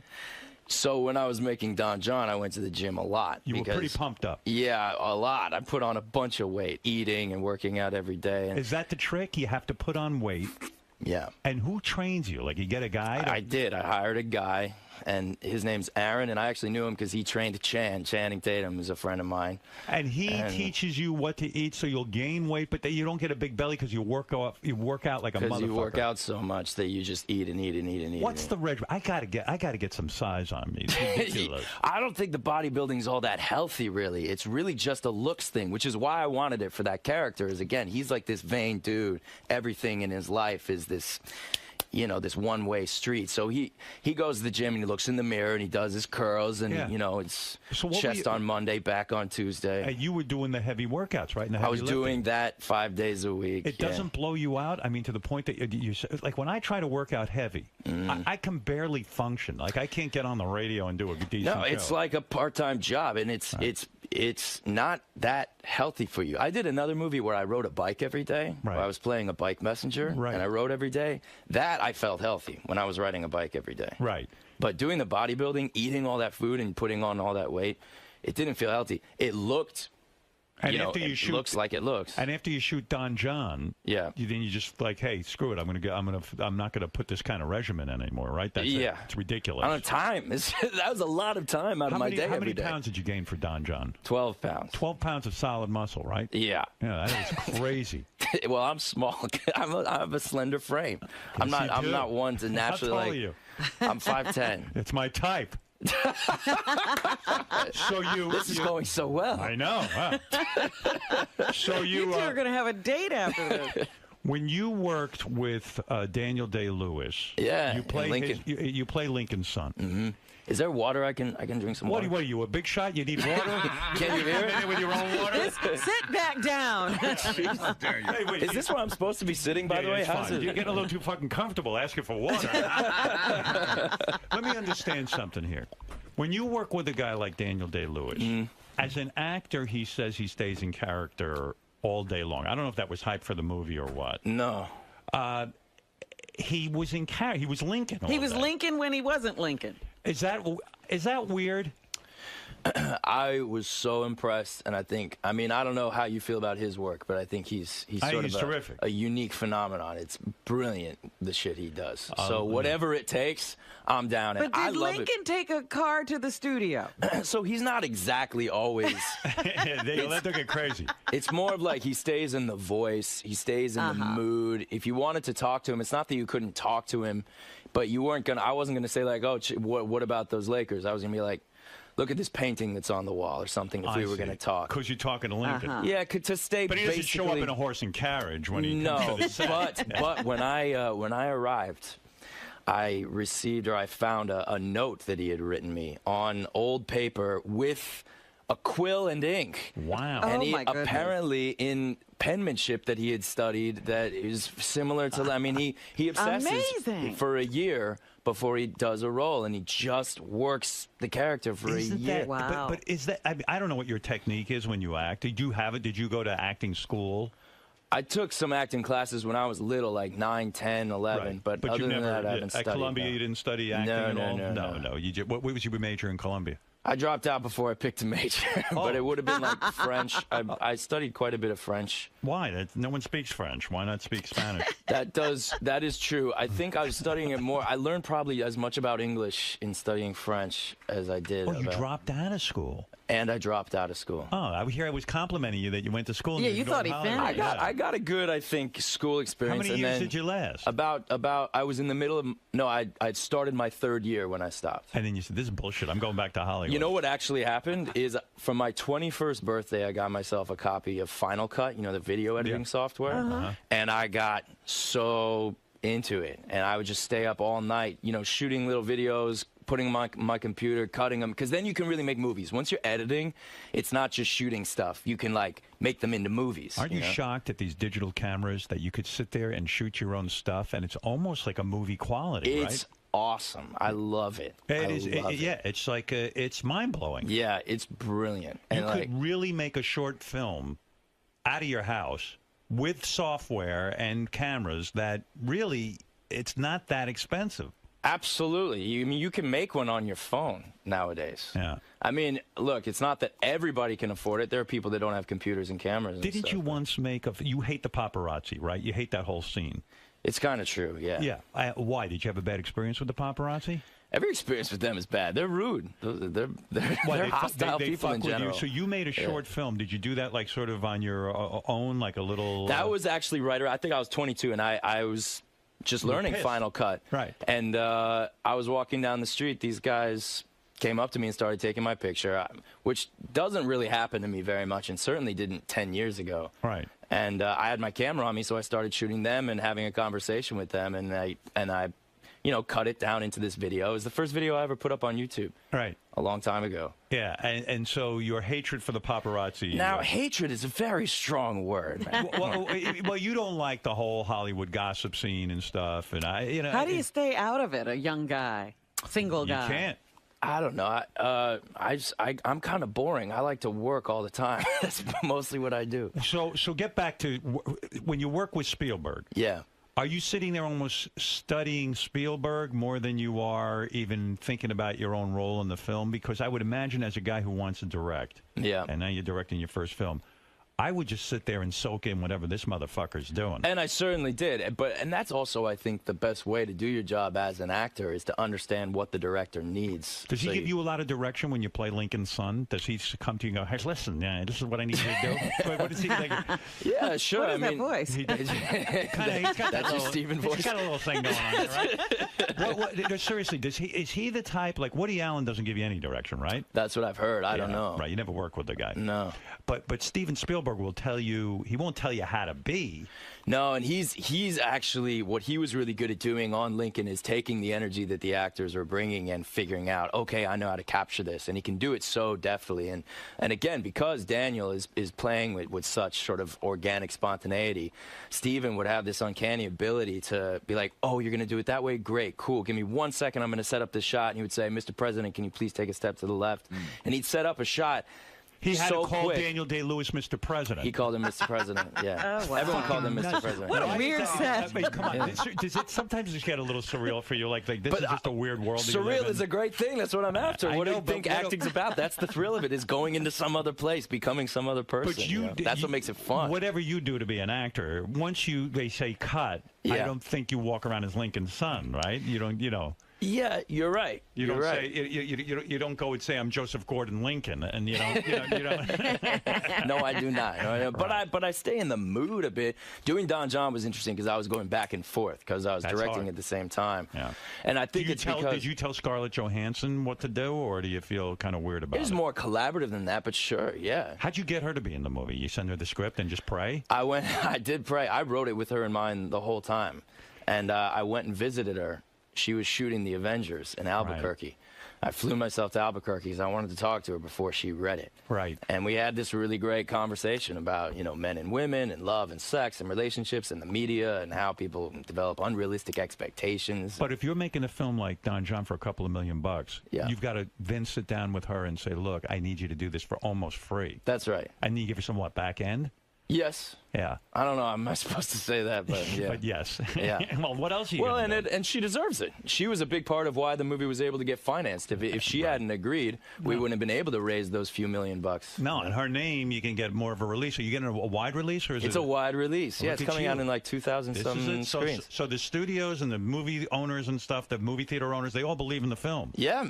Did you go to the festivals, or did you just... We did the festivals. Well, yeah, because we made it independently without a studio behind it, and the idea was to go take it to Sundance, where you can hopefully get it picked up, and that's what happened. What's Scarlett Johansson's story? Is she married, or she got a boyfriend or something? She's engaged. She's engaged. Oh, you can't even fuck around with her. Or maybe you did. You know what? It's better for the movie, and this movie was my baby, so I it's better for the movie if you don't fuck around outside of. But don't rolling. you really? It's not a cliche. You do need to be turned on by your leading lady, especially if. And of course, I was turned on by her, and between action and cut, it's So in other words, it wasn't bad. like you were falling in love with her during the making of the movie. Acting is a funny thing about what you're feeling. Are you really falling in love, or is your character falling in love, or are you, Are you confused by that? Sometimes I'm confused. More I'm stimulated and inspired, and I love that because it goes to show that our feelings are something that we do have power over. I'm not trying to be shocking here for a minute, but when you're in doing a bet, because you have some graphics, not graphic, but I mean you're really with her. You're rubbing up against each other. You're rubbing up against her. Sure. You don't get an arousal when you're working with her? Of course. And do you apologize to her and say, listen, I'm aroused now, I have a full erection? Nice sound effect. I'm a method actor. I've heard someone said that this is a Denzel Washington quote. I have never met Mr. Washington, so I don't know if he really said this. But apparently he said, don't, what did he say? Like, forgive me if I do get an erection, forgive me if I don't, basically. Right. Because it's not exactly an erotic situation. You've got all this crew all around you. You're shooting it for little pieces. It's a bit of a craft. I don't understand the craft of it, because when I did my movie, no matter what woman they put me with, and I had scenes, I'd be erect. I really was. I'm being honest as I can be. I was aroused. I mean, I don't know, with a woman. I mean, what do I know that about makes you an authentic actor, Howard.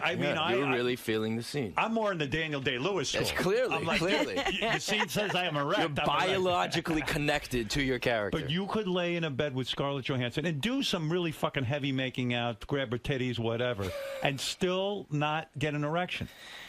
I don't think I didn't get an erection. So what do you do? I can't confirm or deny whether I did or did not. But do you say to her ahead of time, look, we got to work this out. I want you to know you're an attractive woman, and this could possibly happen. I'm not trying to No, we don't need to talk about it. You don't? No. It's not that she doesn't know, though. Yeah, exactly. Like she felt it. Yeah. Wow. Did she say to you, listen, calm down, Junior?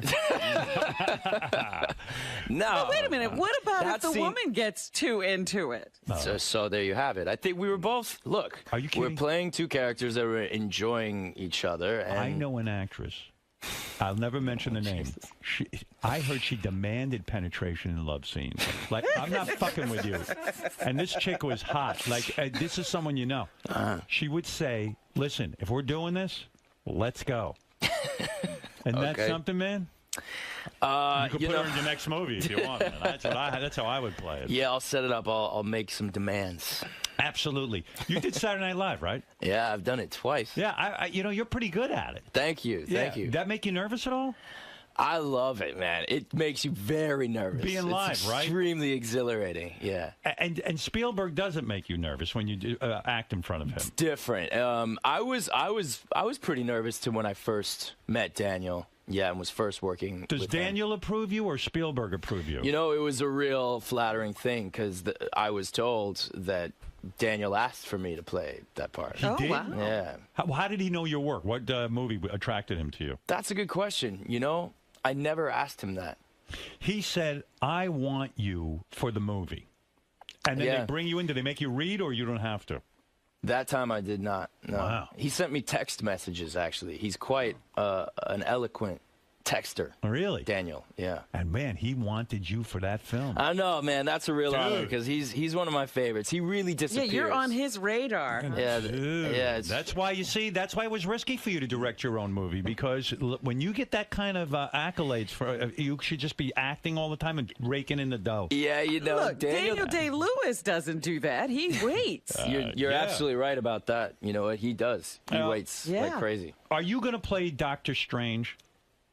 Have you heard this? No. I heard a rumor that you're a potential lead for Doctor Strange, which is a great comic. Is it? I don't know. Oh, Doctor Strange is weird. Okay. I mean, that's an acting challenge. Is that right? I like to see you do it. What's he like? He's mysterious. Yeah. Does he have a superhero power? Yeah, he's got all kinds of shit going on. Yeah, I mean, it's a whole thing. What's so strange about him? He's Doctor Strange. I know, but why? Well, you gotta be strange. Listen, I have nothing to do with pitching me this thing. I'm not attached. I just wanted to know if you were up for it. That's all. No. Well, listen to me. This is exciting. Joseph Gordon-Levitt. Why the three names? Why Joseph Gordon-Levitt? Yeah, because, mostly assassins have those names. That's right. I didn't know that. My mom's name is Jane Gordon, and my dad's name is Dennis Levitt. And when they had kids, my brother and I took both their names.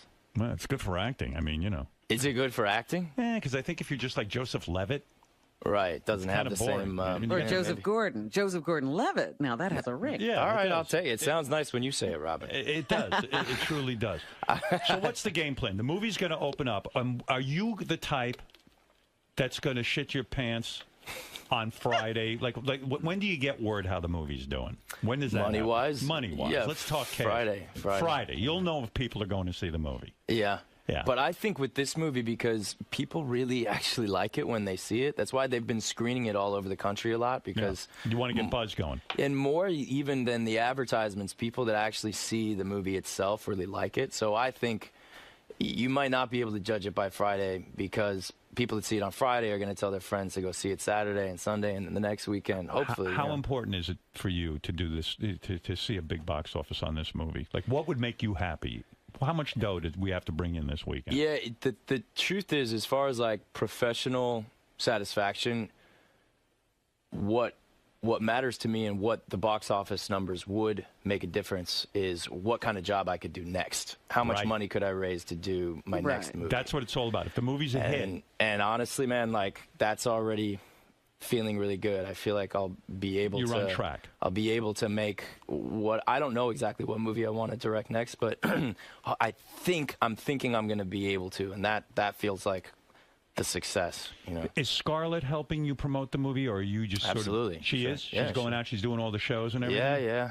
Yeah, she was just on Jimmy Fallon and et cetera. Julianne Moore's doing it. Tony's doing it. Everyone's Julianne supporting Moore, her. how's it working with her? Fantastic. You want to talk about a good I've met her a few times socially. She's very standoffish with me. I don't think she likes me. Oh, really? That's not been nice. my experience with her at all. Well, I'm me, People have a strange reaction to me. I don't know why. Is that right? No, not everybody, but some people are standoffish. I don't know that she doesn't like me, but I mean, she's not. I think she might find you intimidating.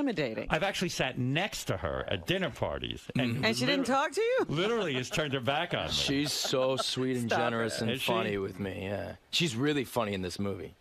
Do you think maybe you and Scarlett Johansson should release like a secret tape of her twerking on you or something? You know what I mean? Or to you think that's what we need to sell the flick? Something viral. I don't know. I'm trying to think outside the box. We were thinking of coming on your show. That was our plan. That would have been nice. That would be fun. But you know, the thing is with this movie, you've been writing the thing and trying to get it done since 2008. Yeah. This is a long process. You're I'm right. going to do some math. I think this is 2013. Now, yeah. Yes, 2008, 9, 10, 11, 12, 13. That's 5 years of your life. You're right. Give or take. Right. Yeah, you're right. I mean, I wasn't working on it full time that whole time. Yeah. 2008, 9. I'm probably more. $24 million. Would that make you happy? Box office this weekend? I'm not gonna bet a number. I'm not gonna bet a number. Don't make me bet a number. If I told you today, don't make me do it. I've got a crystal ball. The film brought in $24 million. Would you be jumping up and down? Absolutely, sure. You would be thrilled. Yeah, but that's. If I told so you, would Hollywood. if I told you the film brought in $10 million. Yeah, man. This movie cost $3. So that's all we need. Yeah, it's a win, man. If we make $10 million this weekend. Oh, no, I don't want to bet a number, man. You're a nervous fucking wreck, aren't you? Well, yeah, maybe I'm superstitious. I don't know. Like, no good can come of this, Howard. If you put 5 years of your life into something, if I put 5 years of my life into something, you want to see it pay off. Yeah, but to me, the money it makes is not what's going to make it pay off or not. Right. That was never the intention of doing this. If I wanted to make maximum money, Don John is not necessarily. I would have made a horror movie. I would have, produced a reality TV show or something. Right. You know, if I wanted to make maximum dough. I think the movie will do well, and I will tell my fans I really did love it. Thanks, man. I really did. I think you did a great job. Thank you. You thought it was funny? I thought it was funny. I thought it was engaging, and I thought it was actually awesome, sweet. Man. At the end, I thought it was sort of romantic. Thank you. Thanks, man. You know, as romantic as a movie about a guy who jerks off all the time could be. And I These thought it was were the unusual. notes you wanted to hit. Yes, I thought it was an unusual film too, which is good. I wanted to make something bold and take a risk. If I were gonna, put all the work into making the movie, I wanted. And I thought your directing was strong. Thank you. I mean? Like I didn't see any weird cuts or some kind of strange bullshit. You know what I mean? When you direct, he looked like he knew what he was doing. Who do you rely on when you direct the first time? Because the first time you go in and do it, who's the DP? Is that the guy, the director? Well, of you rely on so many people, man. It's a collaborative process. The DP, the production designer, the editor, the music composer, so many people. You know, it's a. And it's how a do big you put that collaborative team process. together? A lot of them are people that I knew. The producer had produced Brick and Looper, so he knows how to take a little amount of money and make it look like a bigger movie. The DP, I knew people from Where'd different. you shoot that sucker? Because you got to go somewhere where it's cheap, right? Mostly in L.A. Oh, is that right? Yeah. Is that where you live? I'm from L.A. I was born and raised there. Who do you hang with? I mean, and don't give me the dopey regular friends. I mean celebrities. That's what I want. Who's your hang? Yeah. Who am I friends with? Channing Tatum? Chan is a friend of mine. He's We've a done good dude? 3 movies together. He has a little cameo in Don John. He's really funny. That's right. Yeah, and he's a great dude. Yeah, definitely. We like him. Absolutely. And you can party with him? Sure. What do you mean by party? Weed? Smoke weed? I smoke a lot more weed than he does. He's not a big smoker, no. You got medical marijuana? I'm from California, dude. I grew up in L.A. in the Valley. So you got that card where you can go into the store? And I don't have a card, no. Why not? You obviously have medical I should have a card. Clearly, I have all sorts of medical problems. You got a problem. I'm still stoned from last night, that Right. chocolate I ate. Is that, you like that better than drinking, smoking weed, huh? They're two very different things. Drinking can be fun sometimes, but no, weed is more, I certainly do it more often. I cannot smoke Is it weed. an everyday thing? I go through phases sometimes where it's every day. Yeah. It's not every day these days. Because I cannot smoke weed. Yeah. Oh, no? It's one of the great tragedies of my life. That's too bad. I've smoked weed many, many times, and I get insanely paranoid to the point that I'm no fun. I pace around and have all sorts of good ideas. I was stoned when I first thought of Don John as a comedy. Do you think marijuana can lead to like a more creative life? Is that one of the? I think it's different for everybody. Yeah. But certainly the way that I use it, I absolutely think it has a positive impact on my creative process. The pot today is so strong. It's super strong. You're Super right. strong. You don't have to smoke that much. Do you take one hit and you get off, or can you smoke a whole joint? It depends on how much I'm smoking, you know? Wow. I mean, I yeah. admire you. I mean, it's certainly not for everybody, and I definitely have friends for whom I would say it's a problem. But I also have friends that smoke quite a lot, and for them, it's not a problem. Doing anything else? Coke, heroin, anything? No, I don't like that stuff. You don't? You stay away from anything heavy? I tried cocaine once or twice and was like, I'm just not impressed. Like, I felt like I could make myself feel like this by myself. I don't need a drug for this. It doesn't seem to do much. No, I was not impressed. I don't understand the addiction to it. I guess if you never get that feeling of like, okay, yeah, let's go get him, then and you need a drug to do it, I could see how that would be addictive. But right. I guess I'm just lucky that I give myself that feeling a lot, like, especially with work. Like, I remember the first time I tried cocaine, I was in the middle of doing a play. And every night, eight performances a week, right before you get on stage, you get this little rush. Right. You know? And I remember when I tried it for the first time, and I was like, this is kind of the same. Okay, so if you didn't have any other way in your life to give you that rush, I could see it becoming a problem. You start relying on this drug to give you that rush. But maybe I'm just lucky I found another thing in my life that gives that to me. That's an interesting way of putting it, yeah. Maybe it's the absence of that rush that gets people into it. Yeah. That's a good point. Yeah, I don't agree know, with but that. I don't like it. It's not comfortable. It tastes kind of shitty. I didn't like it. I tell all the kids not to do it. Yeah. You know? You're not supposed to eat cocaine. No, but when you snort it up your nose, it gives you that taste in like the back of your throat. You know what I mean? Acid? Yeah. I like LSD. You do? See, that's I haven't done it very many times. It's so powerful. I've only done it a handful of times. But that drug fucked me up. Yeah. Did you do it right? You have to really take care and do it right. I was by myself. I took a 4-way hit. Oh, dude. Yeah, that's that's why drugs are dangerous. They don't tell you. There's nothing. There's no instructions. That's if we're here talking about it on the radio, let me say, because I did just say that I have done LSD, and I even said that I liked it. And let me be really clear. You have to be very careful. It's extremely powerful. It is. And you should have someone who's not doing it. You should make sure that whoever you did get it is super trustworthy and someone you know has already taken a dose off it and been fine. And who is doing that? Who does drugs? Oh, you know what? I was Nobody's doing that. I did a 4-way hit of blotter acid, and thank God I did have a friend who I don't think wants to be named, but I did have a friend who helped me out that night who was straight. And if I didn't have him, I think I would have lost my mind, honestly. And the guy I bought it from, he didn't say to me, hey, you're supposed to cut this up for 4 different people. You know what I mean? I didn't know what I was doing. That's terrible. Yeah, it's dangerous. You have to be really, really careful. It's the worst. It almost ruined my life. Well, how's a girl get to date you? Seriously, what do we have to do to hook up with you? Are you in a relationship now, or are you single? I have a girlfriend, but I tend not to really like to talk about it in public. In the business or out of the business? I see you as one of these guys, you have to have a girlfriend out of the business. She is not in show business. See? Yeah, what'd you meet her? Like you met her at a restaurant or something? We have mutual friends. Yeah. Got introduced? She's, we have lots of mutual friends. You in love with her? Oh, geez, man. Come on. Wow. No, this is getting private. This is getting private. How long you been with this broad? I mean, now this is interesting because I don't want to like why should we talk about the personal details of my relationship? I'll tell you why. I'm going to give you a good reason. Okay. Why. Somebody once asked me this. All right. I'm in love with my wife. Yeah. I love this woman. Okay. There's no greater joy in my life than even like if we get invited out to an event, holding her hand, even if I have to walk on a red carpet, putting my arm around her, I get tremendous comfort from being with her. Yeah. So why all the secrecy? Like, I've talked to people. Well, maybe everybody isn't finding that, Howard. Well, maybe not, let me give you a reason. Maybe you'll take this or not. So, but what you and I do is a little different. You get on the air and your performance is as Howard Stern yourself. Okay. I get up in movies and I play other people. That's true. So when the audience is watching me in movies, I don't want them thinking about me and who I'm dating and blah, blah, blah. I want them to see the character, the story that I'm telling. But why? But also, maybe their relationship is developing, and they don't know where it's going to go, and they don't need this kind of scrutiny. Right, how long have you been with this girl? What did Robin just say? What did she just say? I'll tell you why. I've got a relevant point to make. How long have you been with her? 6 months? A year? What do you want me to? I don't like. Wow. I don't like disclosing details like this. I feel like I don't get that. I still don't, because what if she doesn't want those details? Does she? She wants that. She wants you to come out publicly and scream out not. that you're in love with her. I'm telling you now that that's not true, actually. Well, what was she, the Vice President of the United States? She got a classified job? What is that? Are you crazy? Was she Sarah Palin? Yes. Sarah Palin is my girlfriend. Sarah Palin. We've been together for a good 6 months. Look at you.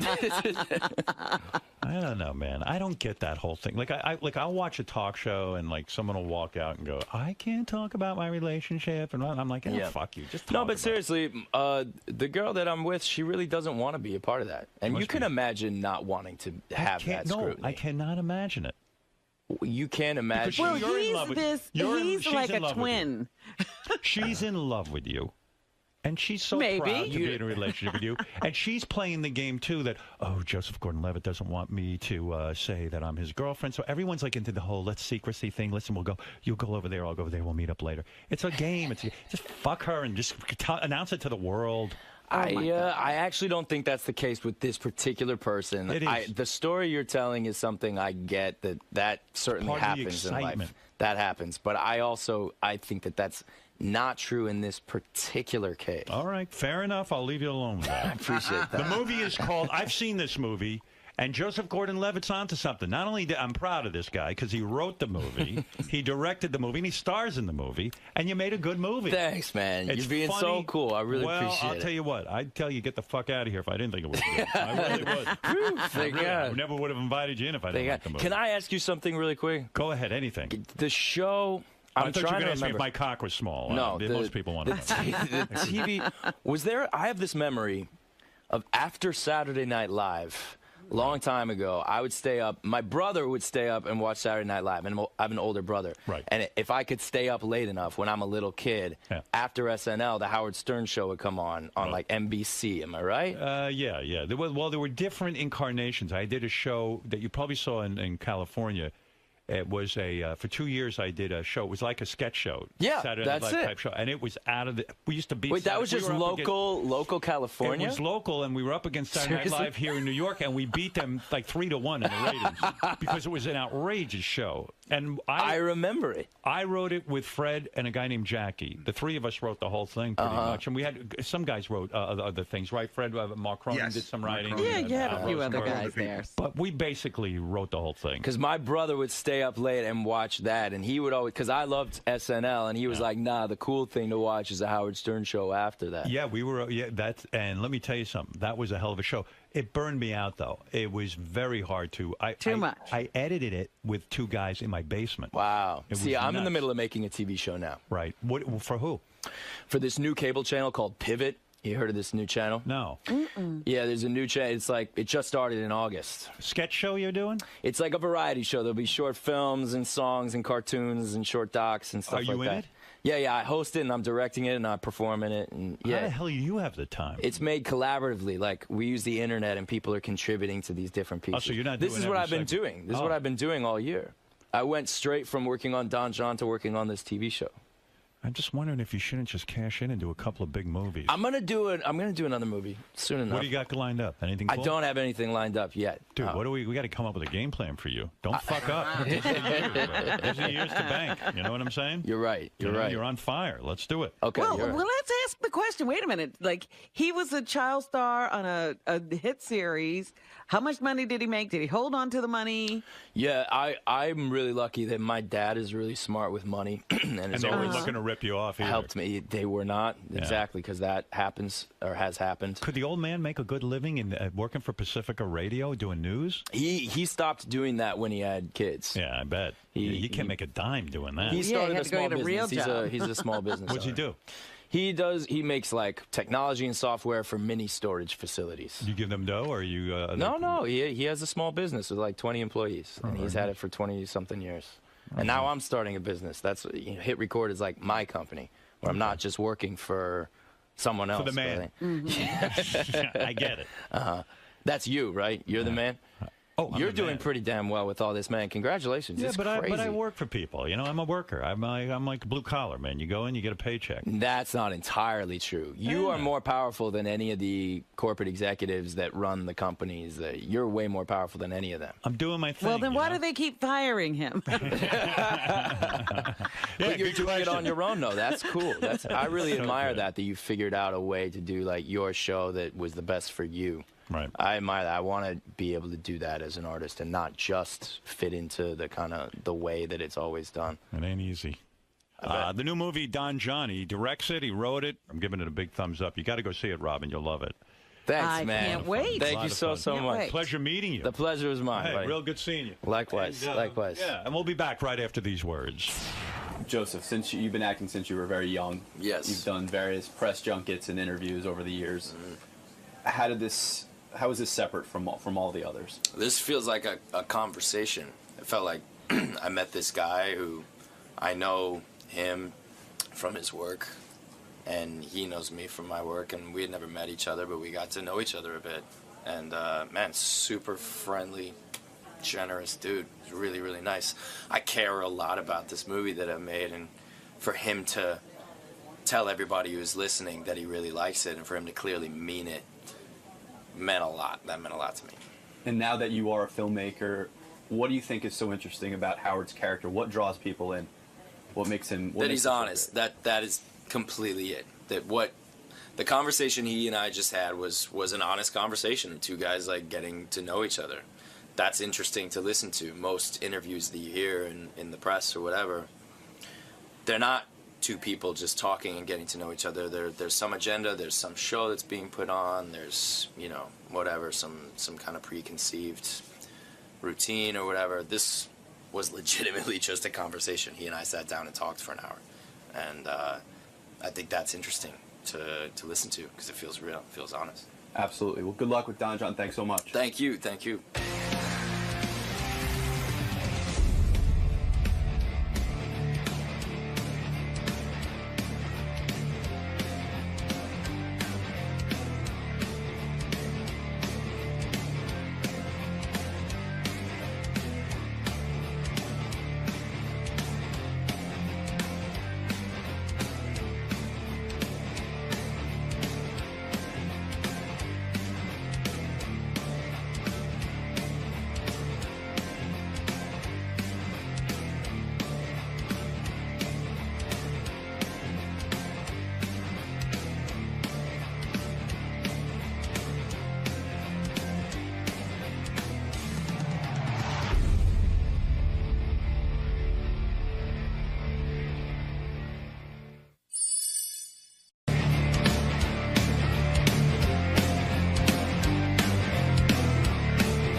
Hey, it's David Arquette. Here I am, back on the Stern Show. I'm promoting a show called Dream School and a show called Cleaners that I have coming out.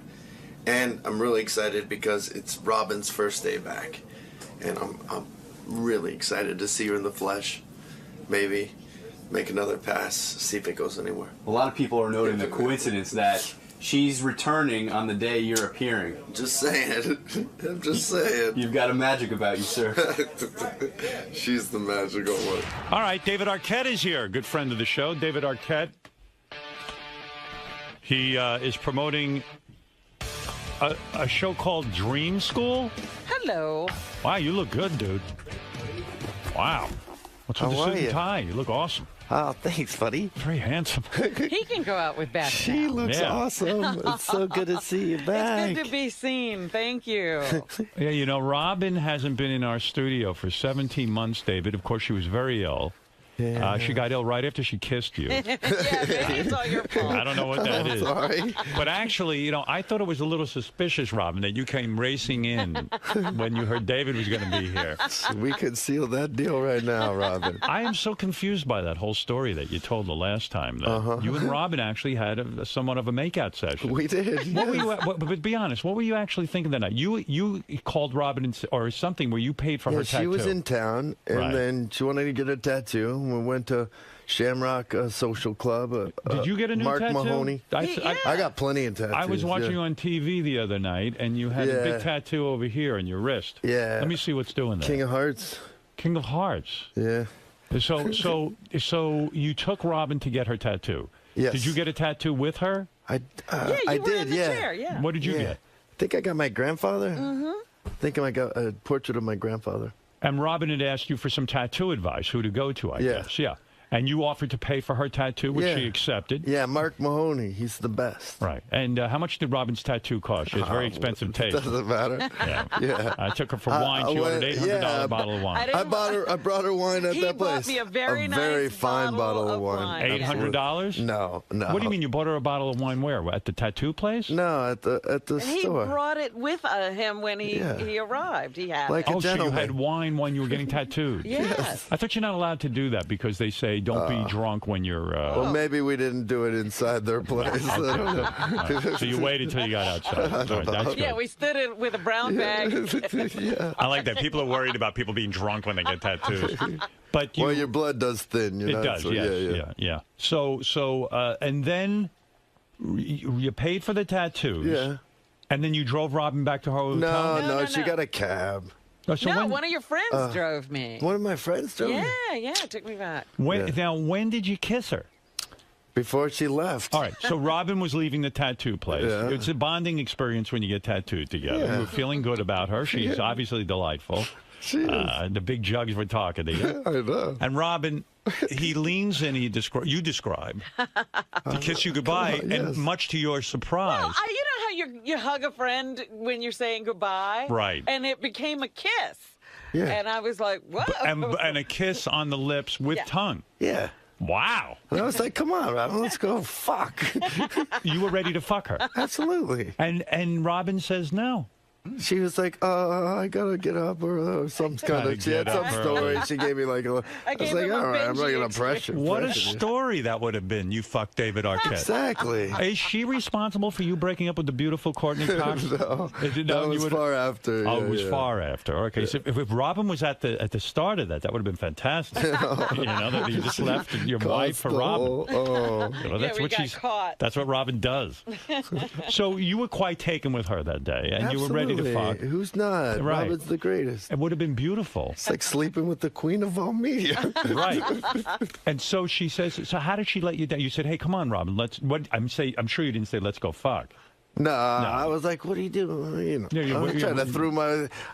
You know, he was still working on his tattoo. His grandfather's face was still being. Well, he could have gotten back to that to get some nice pussy. He would go, right? I don't mean to be crude, but Nubian princess, right? Yes. I'll come back and finish this tattoo next week. That's I right. was worried about the tattoo being completed properly. That's all right. probably Well, you're very what beautiful that way. So you kissed her and you tongued her. Yeah. And you said to her, "Okay, let's go," and she says, "No." Yeah. Wow. And you're not used to no. I mean, you're a good-looking guy. Are you kidding? You're a big star. Of course I'm used to And no. you're good-looking, you know. Oh, I don't know. You've it was been also rejected kind of before? like yeah, absolutely, Yeah. of course. I'm surprised. But it was like a fun little thing. And it's just like, what are you doing? Where are you going? Let's go hang out. Let's have some more fun. Yeah. Let's go see if something fun can happen. Yeah, you know, like my absolutely. penis inside of you. Yeah. That's How fun. fun would that be? How fun? That's fun. That is fun. It is. Especially we're both single. It wasn't like a. Well, you weren't with your girlfriend yet. No, way before her. Christine. Christina. Yeah. Now, what's going on with Christina now? Are you guys? I read you're either together or broken up. Why would you believe any of these lies? Well, who else am I going to ask you? Knuckleheads. I can't ask you. I'm uncomfortable talking directly to you. So you're with that beautiful girl. Yeah, Christina McClarty. She's my girl. Yeah. Wow. She took you seriously. She did. Yes. She fucked you. She didn't reject me. Although it took a while, actually, for her. Was Christina upset you were coming here to see Robin today? I'm being serious. No, she was actually cool, even when I came out with that revelation. She understood. She was like, really? Understood. You tried to fuck Robin? I was like, yeah, I did. Yeah, right. And so she supports you in fucking Robin. She's okay. I don't know if she'd give me a pass if you get like those passes. Weekend hall pass? No, you get those like, those one.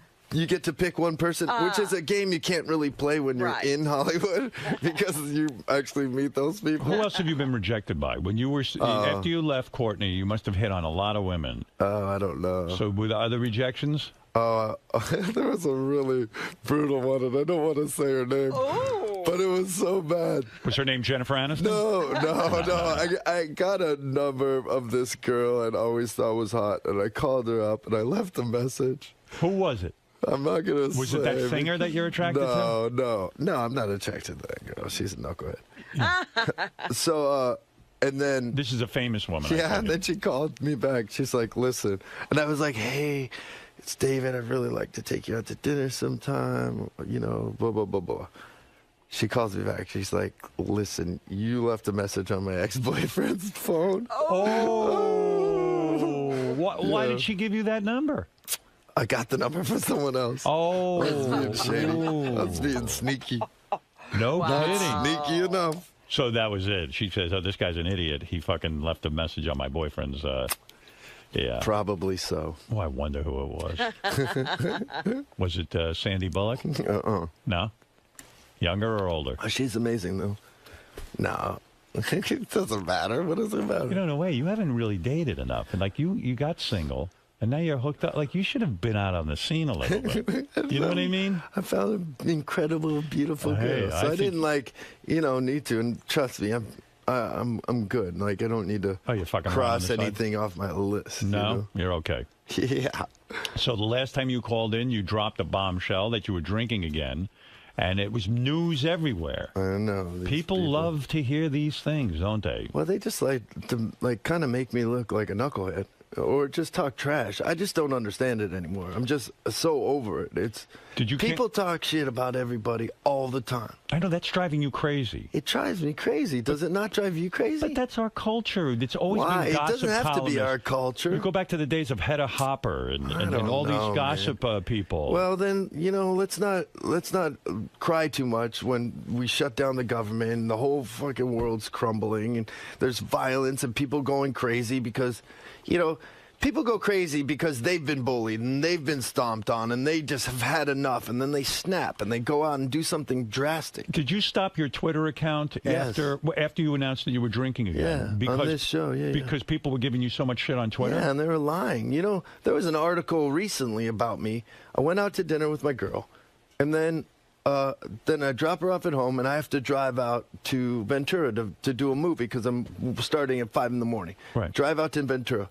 They make this article about me going into a strip club after I dropped my girlfriend off. I read that. Yeah.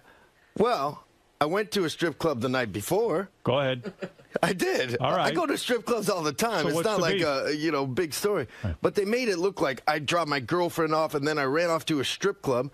They obviously have the dates on the pictures that they're putting the story together. I read that you guys were broken up, and then you went and had dinner with her, and then you went to the strip club. It's like complete lies. No, I went to the strip club the night before.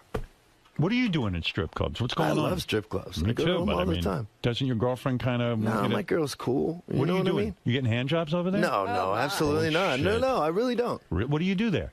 Well, I do something amazing. What do you do? Where I buy roses. Go ahead. Let me hear this. And I'll get like $20 or $40. Right. And like 4 roses. You take the petals off, and you make it rain with dollar bills and rose petals. Is that what you do? That's my way of spreading a little love. Well, really? You know what? You are about peace and love. That's peace it. and love. That's it. You're really so sensitive about it. You really keyed into this gossip Well, thing. I stopped. I actually am not listening to it anymore. And you know what? I always get in trouble when I come onto your show. I did Andy Cohen last night. I was watching. That's where I saw and the they tattoo. said, like, somebody called up. I was like, why do you keep going on Howard Stern?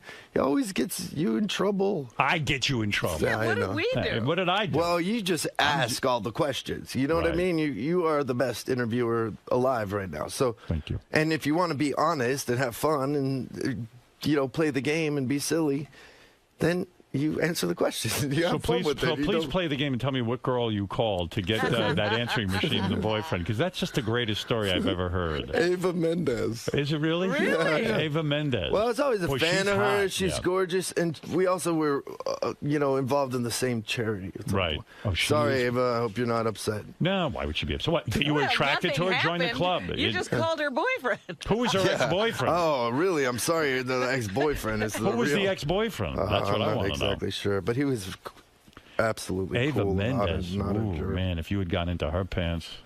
It's fine. She's a sweet, kind person. I liked her because we're a part of the same charity, Art of Elysium, which is a really incredible. So she was charity. cool about it. She just said, "Look, I can't go out with you because you did a bonehead move." No, she didn't even say that. I just think It just she blew thought I up. was a bonehead. Yeah. I just think, yeah, I crawled into my dirty little cave after that. You know who she dated? You know who you must have called? Ryan Gosling. No, Yeah. it was before all that. It was Before Ryan all Gosling. that. I wonder who you called. That's what I want to know. The guy probably is yelling at her. Oh, no. Stop he's- having David Arquette He was call. really cool. He was very kind about it. Oh, my God. Oh, you mean some guy picked up and you go, "Hey, can I speak to Ava?" No. No, I left a No. message. Oh, what'd you say on the message? It was such a douchey message. Hey, I just finished making out with Robin Quivers. You want to get together? Probably. But you know what would have been cool?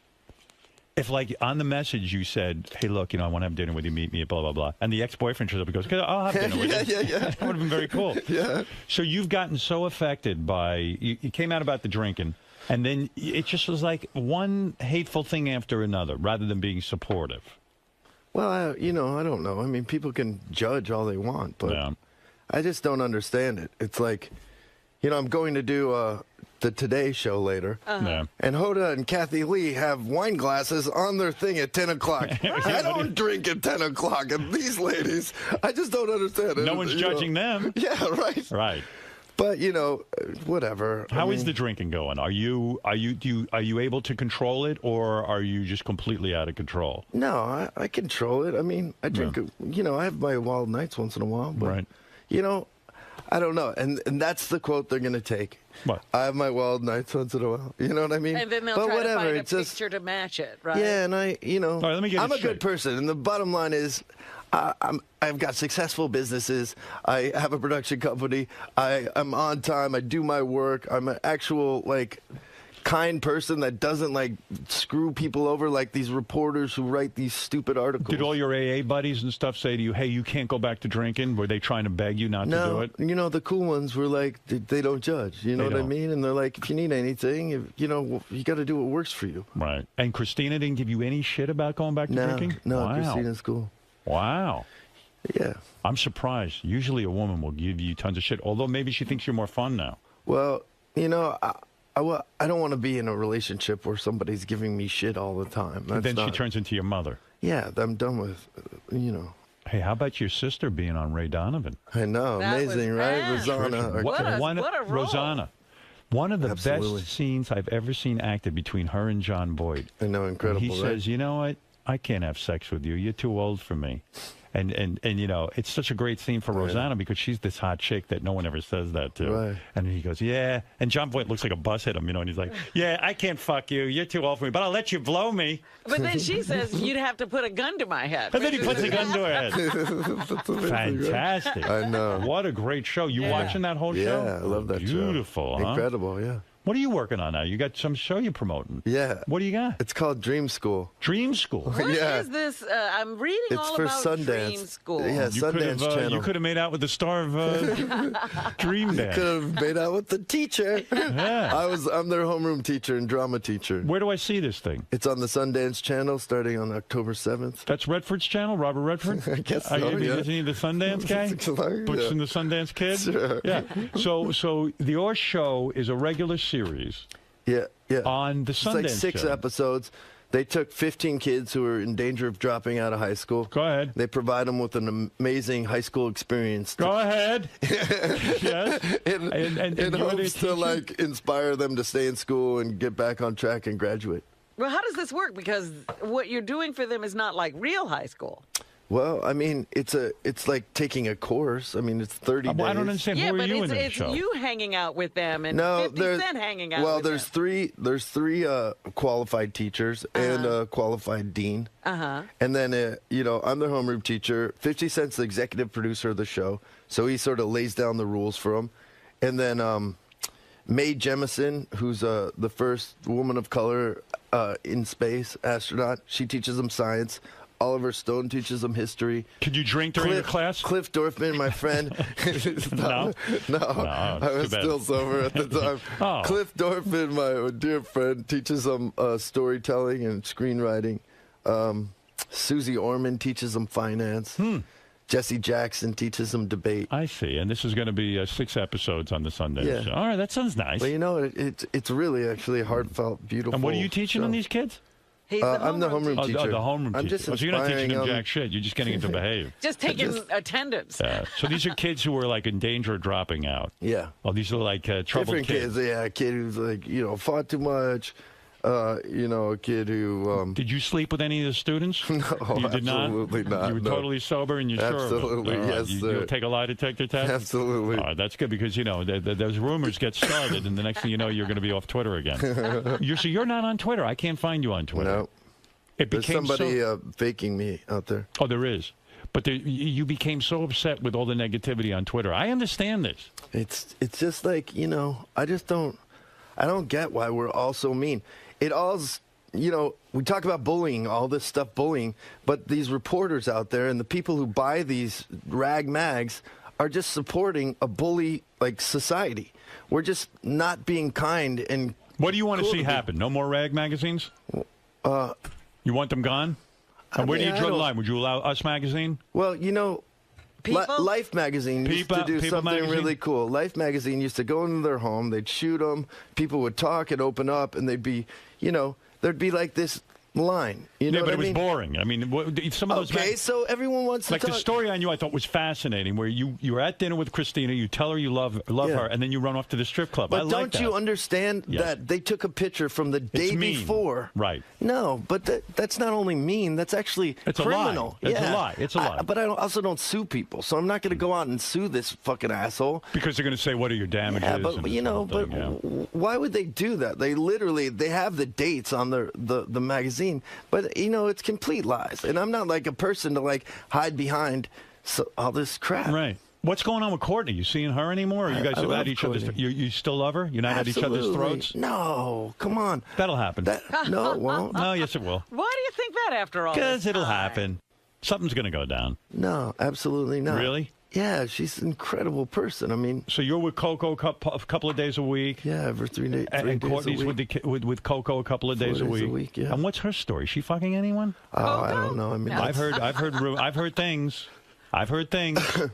Well, Listen, it's none of his business anymore anyway. Yes, it is. He has to keep tabs just for Coco's sake. Who knows who she's seeing?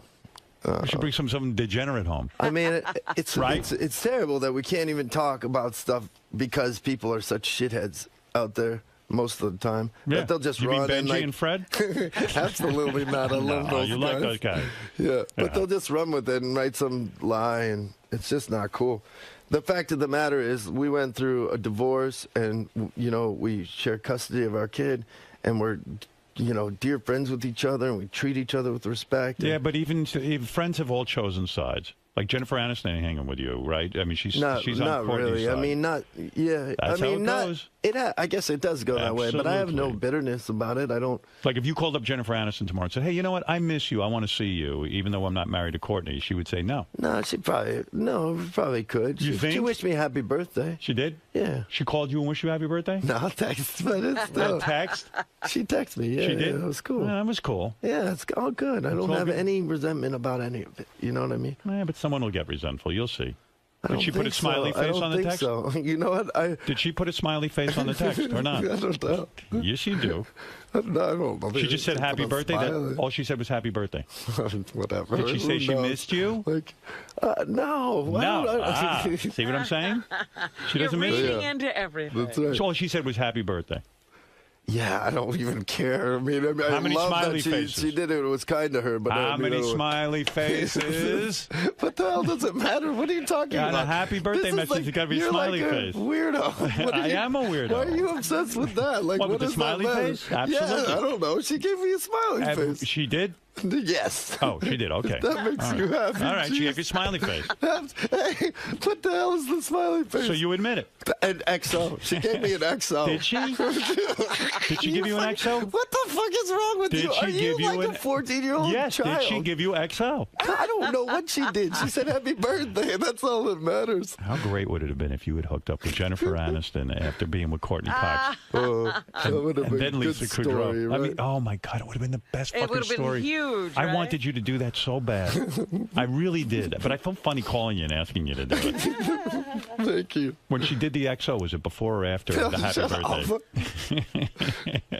Was it before or after the happy ending? What strip clubs are you going to? Talk to me. Come on. Where are you going? Oh, man, I don't want to. Do you get a lap dance there? Once in a while I get a lap dance, but I don't want to go into all that because nobody deserves. Do you pop a rod when you get the lap dance? Once in a while. Okay. It's not a big deal. Do they rub their knee into I'm your not even. I feel like I can't even be honest. You've never gotten a hand job in a strip club? No. You're fucking lying. No, right I'm now. not. Yes, I'm you absolutely not. You never had a knee put in your crotch? No. Well, knee in my crotch, yeah. Yeah, did you ever rub your cock into the knee and come? All right. What a thumb. Yeah. Did you come from the knee on your cock? You can rub your cock against the knee and come. Trust me, I've done it. Only if they give me a smiley face. Right. What the fuck are you talking about? You really think your girlfriend doesn't care if you go to the strip club? You are nuts. You really think he doesn't know? Yeah, I know. Girls, when you're dating, will say they don't mind you going to a strip club. Well, listen, I mean, I am putting all my cards out there, so, this is who I am. If you don't like it, then, You mean you're not going to... If Christina said to you tomorrow, David, I'm not into ultimatums. Listen to me for a second. Let me ask the question. If she said to you, hey, David, I'm in love with you, but it really bugs me when you go to strip clubs because I feel like, I don't know that anything's going on or anything, but I get very jealous and I can't handle it. Oh. What are you going to do? I'm sorry, baby. Really? Wow. I would say I'm sorry. Going to the strip club. No, not necessarily. I mean, but I'm really not into like... It's not an ultimatum. It's just saying, look, if I'm going to be in a relationship with you, I need you to think of me a little bit. I do think of her all the time. But you're not willing to give up a strip club for her. I don't know what... oh, come my on. gosh. Let's talk about it. You want to talk? Let's get real. That is something I enjoy doing. So, yeah, understood. Yeah. So, but when she says to you, would you give that up for me because I'm having a hard time with it? I don't know. That's something we'd have to talk about in therapy. See, Beth played it cool with me. Like, when I met her, I would go to strip clubs and stuff.